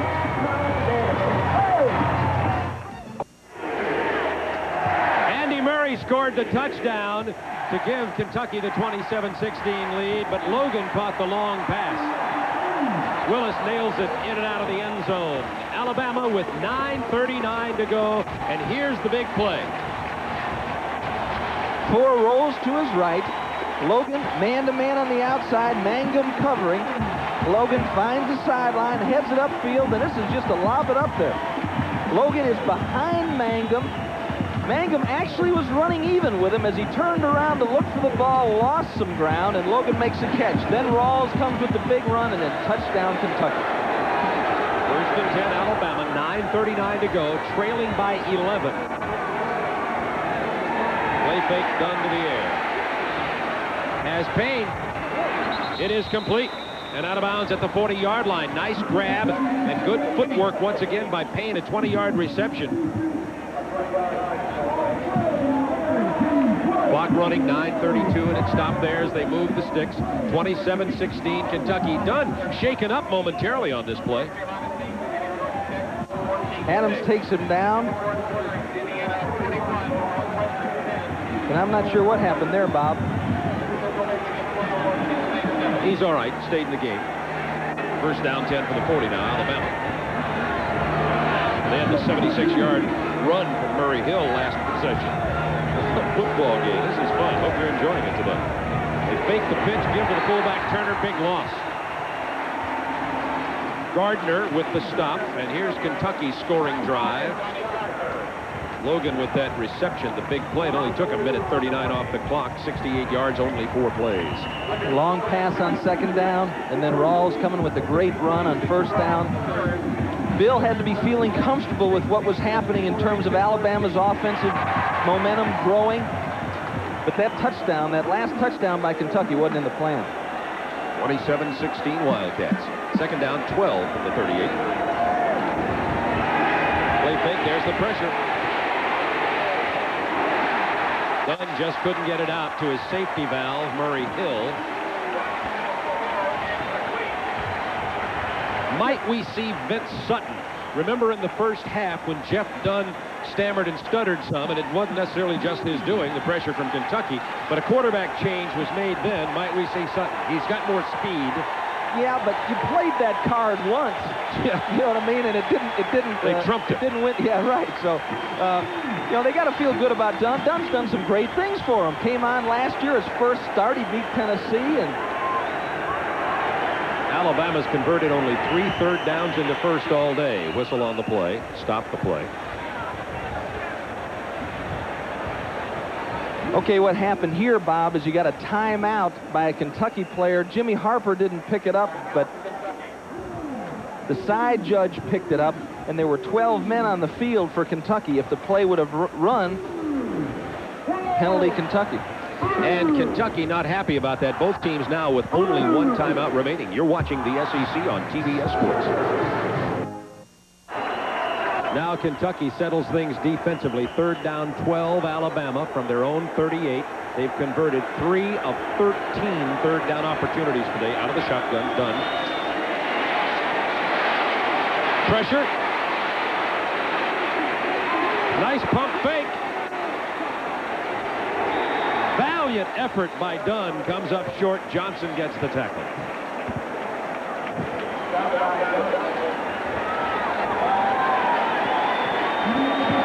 Let's watch Greg Payne here working against Alford. Wants him all the way. It's not there. Just a great job of coverage by Burks. Burks is a good man-to-man coverage guy. They're getting him in there. They're working him into the starting rotation. Tolbert got nicked a little bit, and they're playing him more. Long count, hoping to pull Kentucky off sides. That fails. More punts. Not a real good punt. Tolbert's going to take it at his 14, goes backwards. He misplayed it a bit and had to turn around and fade with it. He goes down at the 9. He was hit by 18, Lorenzo Ward. You know, I'd have a talk with Chris Tolbert. You know, you don't want to take chances like that. You're on your own 10-yard line. You try to make things happen, but he caught one on the 5, and he just caught that one on the 10, a tough old over-the-shoulder catch. Hey, look it. Make your big play when the whole game isn't on the line. In that situation, get your hand up in the air. You think it's being a coward, it's being smart. Take the fair catch. Now Kentucky with another defensive opportunity for Alabama inside their 10, leading 27-16. Al Baker hit in the backfield, thrown for a loss at the 7 or 8 yard line. 8:09 to go in the game. This is the opportunity for the Alabama defense, much maligned today, to come up with a big play. They've had big plays, but they've given the big play. They blocked a punt, blocked a field goal, had 4 quarterback sacks. And they've got a lot of minus yardage, Bob. They've had sacks, they've had tackles behind the line of scrimmage, but when they've given up a gain, it's been a long one. 2nd down 12 from the 8-yard line. Rawls, penalty markers down. Gets it to the 12. Graham with a stop, and now the clock becoming a significant factor. It ticks down to 7:34. A lot of time left in the game, but based on the productivity of Alabama's offense versus Kentucky's defense, it is becoming a factor. This will be a penalty against Kentucky. During the run, we have holding in the offensive line, offensive team. Half the distance back to the 6. Watch number 76 left tackle for Kentucky. Mike Nord, he's on the left side of your screen there. He's walling off George Thornton. The official was looking right at it. You can usually tell if it's on you if that yellow flag hits your helmet. It's an indication. 2nd down 14, and now at the 6. Rawls, almost fumble. Alabama ball. Kendrick, 27 on it. A turnover for the Tide with 7:07 to go. Kentucky leading by 11. Oh, they spotted at the 23.5. This ball game has had everything. Let's see it again. The last time Rawls came up with a big run, Alabama was grabbing at the football, and this is something that they work at a lot at Alabama. He rolls through. Huh. It was stripped loose. Stripped loose, and Gilbert, Greg Gilbert looked like 56, may have gotten his hand on it, and Rawls is the player who's down. He has had a whale of a game today. Rawls has rushed for 132 yards. Maybe just knocked the wind out. Let's hope that's what it is. That's the indication, at any rate. And here comes the card that Alabama played earlier. They're going to deal Vince Sutton in again. Now, Sutton does have more athletic ability, can sprint out a little bit better than Jeff Dunn. I don't know if you'd say he has more athletic ability, but he can make more things happen. Let's see what they do with it. One setback is Hill, the other is Robert Stewart. From the 23-yard line of Kentucky, first down 10 Alabama.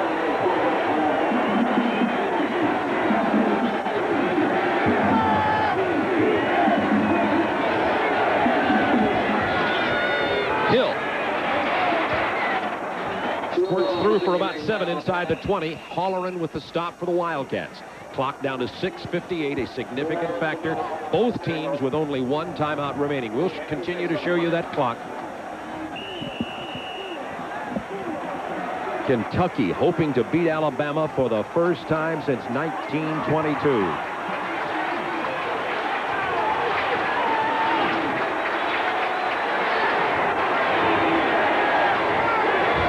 Tried to jump him again there, Bob. Hill dives to about the 14 or 13.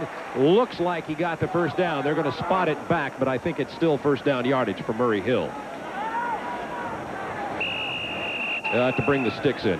Jerry Claiborne hoping his Kentucky Wildcat team can hold on. You know, I know for Alabama fans, this seems like a long game. You know, whenever you're suffering, time goes slow. But it's a whole lot longer for Jerry Claiborne and for Bill Curry. Bill Curry hoping his team can get back in, take advantage of this opportunity that his defense has given his offense. 6:15 to go. There you see it was a first down. And it's spotted just inside the 14-yard line. And remember, Alabama courageously went for 2 points when they were trailing, when they were closer. Then Kentucky came back and got the touchdown, and Alabama now trails by 11.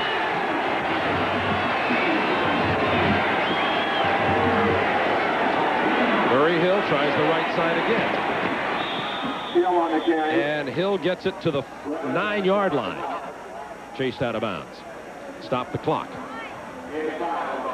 So it'll be second down 5 at the 9. And by the way, Murray Hill, how's he doing replacing Bobby Humphrey? How about 139 yards and a 76-yard touchdown run? Alabama having trouble throwing the football, but this Kentucky defense is #1 in the SEC against the pass.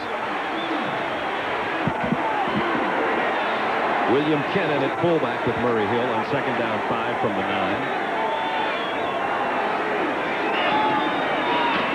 It's Kent stuffed. Gain of maybe 1. Oliver Barnett was there. You could hear it all the way up here in the press box. Kent looking for the cutback here, looking for the cutback, trying to take it back in. Oliver Barnett closes the hole. Chenault there. And they're excited. Dad Gummit thought it was there. Jerry Claiborne always demonstrative. Bill Curry controlled on the sideline. But both their stomachs doing the same thing. Alka-Seltzer Plus. That's not a plug for the sponsor. They're really taking it right now. Fade, Payne, touchdown, Alabama. Oh, and the crowd gets quiet. And this is one of those plays like, that looks so easy, why don't they do this earlier? What Payne has done is he's moved himself in off the sideline, given himself more room to work going to the corner of the end zone. Here we go. Let's see it again. Oh, golly. And they're going for 2. The 2-point conversion failed last time. The 2 would make it a 3-point game. 5:06 remaining.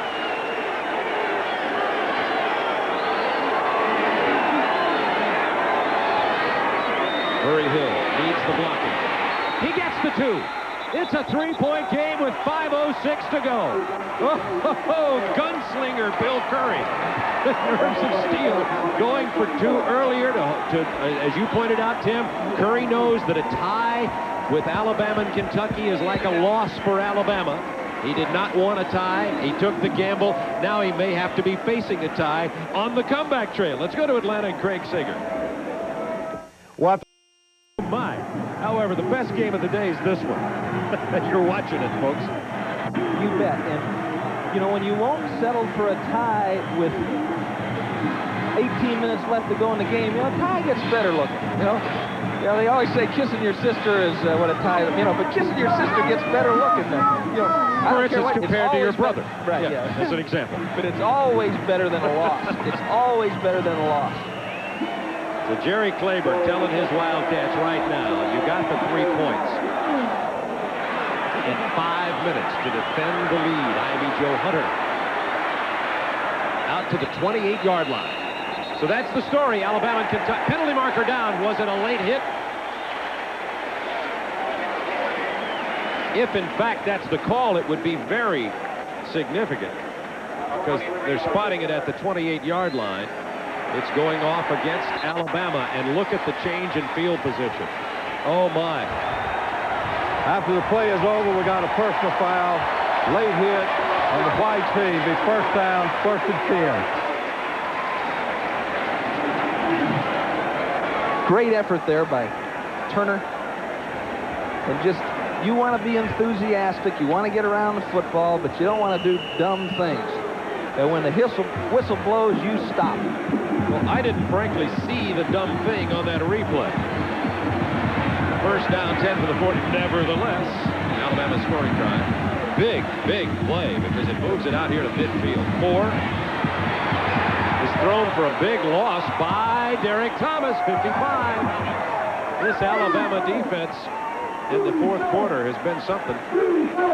Again, they've given up the big plays, however. And Derek Thomas is something. He's just, watch him fight through this block. He just controls the block. Look what he's doing with Pennington, any little guy. Just throws him back, gets rid of him, and makes the tackle on Glenn Ford. 4th quarterback sack of the day for Alabama. I think I'd run away from him. And I think that's what Kentucky's been trying to do. Usually he's lined up to the wide side of the field. 4:24 remaining in this game. 27-24, Kentucky. Hunter, nowhere. Stuffed at the 36 by Spencer Hammond, the right outside linebacker.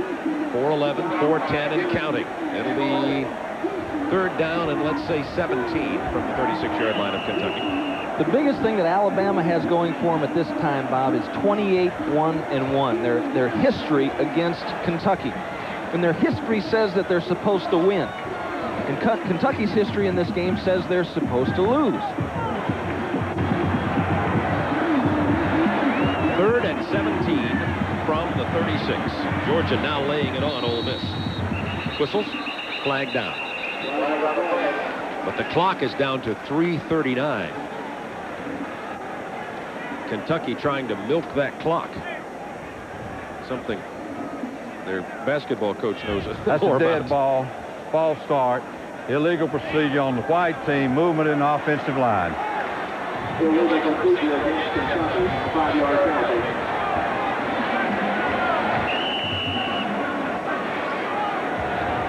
I'll tell you what, Bob, right now, I think Kentucky's best play is throw it deep. Just let it go. Let their receivers go up for it. They've made plays for them all throughout the game. Just let it fly. 3rd down, 22. Ford does just that. It is complete, but far short of the first down to Alfred Jones. They do regain some field position out to the 43. Kentucky needed to get to the 47 of Alabama for the first down. And now Ford urging Jeff Nelson to come in with the punt of his career here. Nelson, a senior. There's a man who has a big job on his hands for Alabama. John Cassimus replacing Jelks. Alfred Burks is on the right side there. Line drive, but Nelson did get it away. It's going to be a beauty. Cassimus trouble at the 7. And down at the 13. Heads up punt by Nelson under pressure. Tackle by 11 Mark Sellers. A punt after the bounce of 50 yards. Alfred Burks was set up on the right side working against Derek Thomas. They took Randy Holleran over and just nailed Thomas. They said, hey, forget about everybody else. We got to stop this guy from beating us by himself. And here it is, 2:44.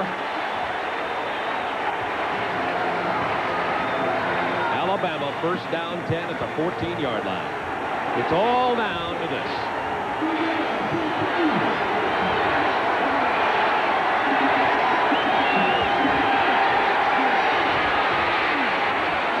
Sutton trying to go on a long out pattern to Marco Battle out there at the 35-yard line. Just threw it away wisely. Donnie Gardner with some good pressure on Sutton. It'll be second down 10. Alabama trying to go to Howard Cross. He's the big tight end in there, and he's got great speed, good hands, 6'6", 245. And Ron Robinson has been in his face most of the day on those possession routes. That pass, as you mentioned, just thrown away out of bounds to a deep sideline pattern in case they had man-to-man coverage. Second down 10 from the 14.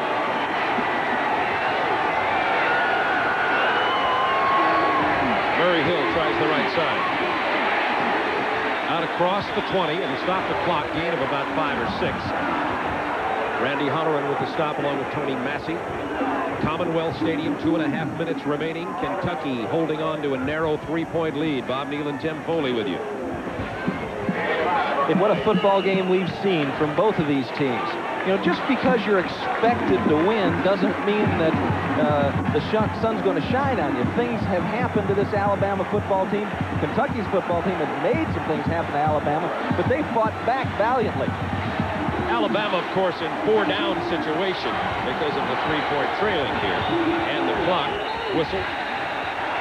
Looks like somebody raised up on the right side. Perhaps Terrell Chapman, number 70.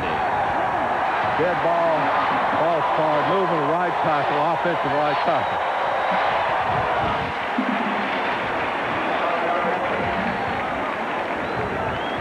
Alabama possibly trying to get the jump here, get the defense to jump. Chapman just picks up. You don't have to move much. If that hand leaves the ground, that's the end of that. In the backfield for Alabama, Kevin Turner, 24, and Murray Hill, 45. Now it's third down 9 from the 15 out of the shotgun. They screen it to Turner, but everybody's over there. Turner down at the 10. He may have gotten to the 11. Oh, they're smelling a victory here at Commonwealth Stadium. Decision-making time now, Bob. What do? You punt it. You go for it. You see the time inside 2 minutes, and that's causing part of the concern right there. The clock continuing to run. He's going for it. Bill's trying to get his team out of the huddle. Sent Ken in with the play. This is it. This is the ball game for Alabama right here. 4th and 7. Sutton gets the first down and slides down. That'll stop the clock at 1:33, and he goes to the 34 after running it 16 yards. Alabama stays alive. No huddle. Shotgun formation. 3-point game. Clock running again. It is complete. Another first down and a little bit more. Cross out to the 50. A very good kicker, Philip Doyle, who's kicked one as long as 53 yards this year, could tie it. 1:23 remaining. A lot of teams, Bob, have started pulling off the nose man, started taking him out, make a rush, then come back and watch for the scramble. That'd be a good thing to do against Sutton. We'll be back in a minute. Here we go. Here we go, Wildcats. Vince Sutton scrambled for the first down for Alabama on a 4th down call deep in Alabama territory. Now it's at midfield, 1:23 to go. Alabama has 1 timeout remaining. Kentucky has no timeout remaining. Of course, they don't care. And Kentucky leads by 3. This is first down.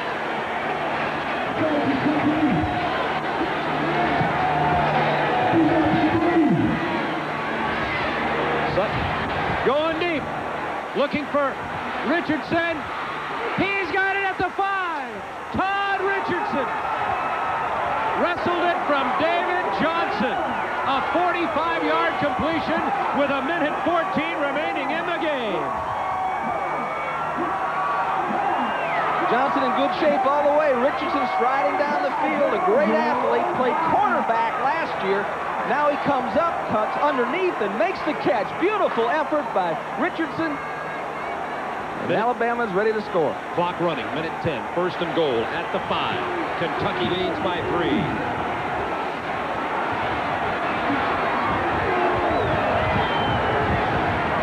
Murray Hill. Knocked out of bounds at the 5. You know what's amazing to me, Bob? Listen to this crowd. Nobody's saying anything. I mean, I would think that, good grief, you got a chance to beat them for the first time since 1922. It's hard to say anything when you hold your breath. And believe me, there are 50,000 breaths being held.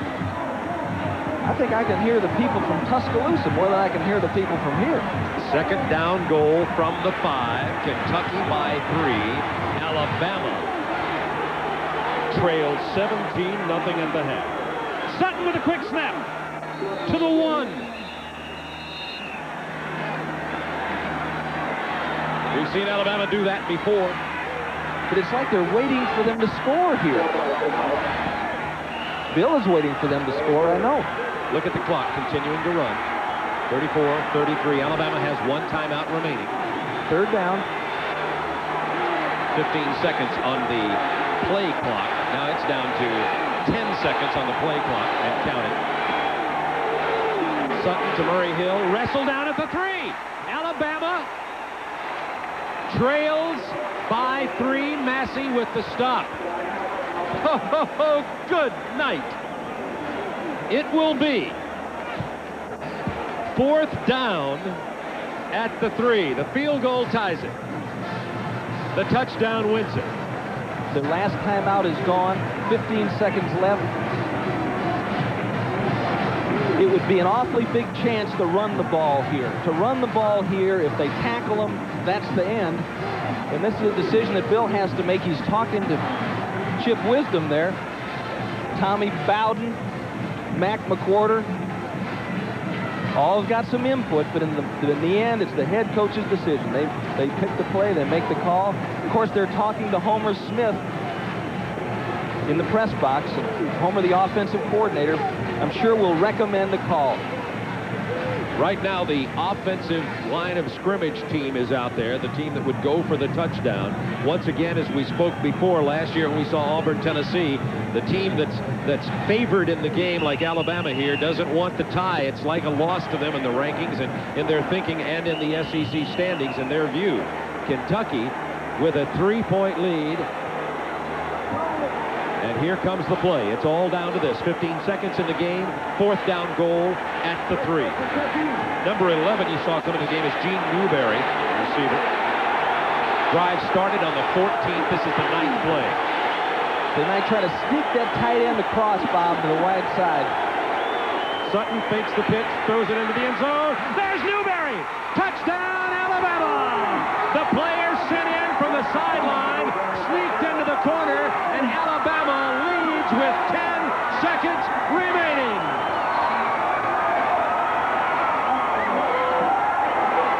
The contingent of red-clad Alabama fans in the corner of Commonwealth Stadium is going crazy. The folks here who are wearing blue are stunned. I don't think they're stunned. I think they expected this to happen.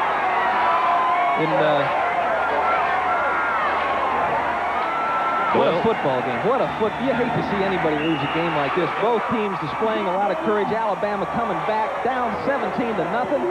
We're going to see it again. What a call. Oh, yeah.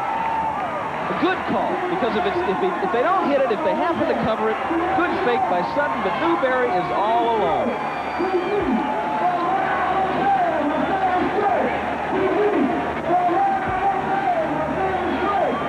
Oh, Jerry Claiborne, he saw it coming. And Bill Curry, who said yesterday as we talked to him, he loved the pressure. He says, don't misunderstand me. I don't like adversity, but I love the challenge here at Alabama. Well, he had one today, trailing 17-0 at the half. You hear what he was saying in there? Kick the extra point. Kick the extra point.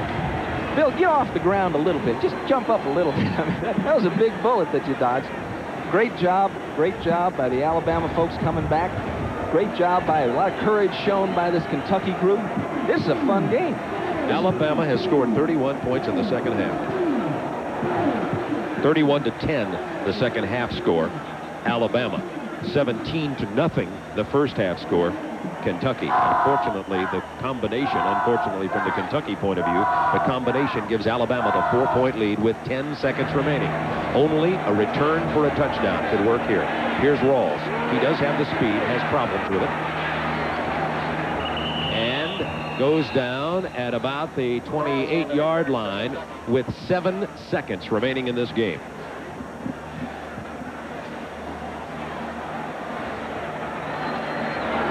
After what's happened today, you have to see it's not over till that thing goes down to triple zeros up on the clock. But these Kentucky players, a chance to break a tradition of losing to Alabama that started since 1922.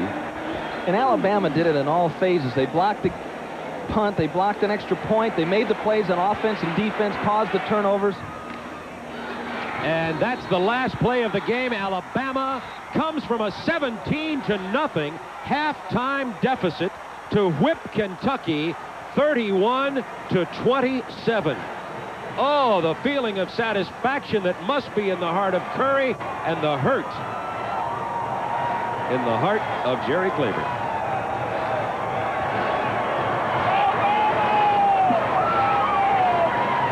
Bill Curry talking to Claiborne now. We're going to try to talk to Bill Curry here right at the end of this ball game. His team has faced adversity in the offseason, in the preseason, during the season. Lost Humphrey and Jelks and David Smith. And now comes back to beat Jerry Claiborne's Wildcats 31-27 at Commonwealth Stadium after spotting them a 17-0 lead. For Jerry Claiborne, it's all said in that picture. The clenched fist, the clenched teeth. The Alabama faithful who made the trip here to Lexington were thinking of the long drive back to Tuscaloosa and parts of Alabama, and now it'll be so much sweeter for them. We're going to take a commercial timeout. We'll be right back to Commonwealth Stadium in Lexington, Kentucky.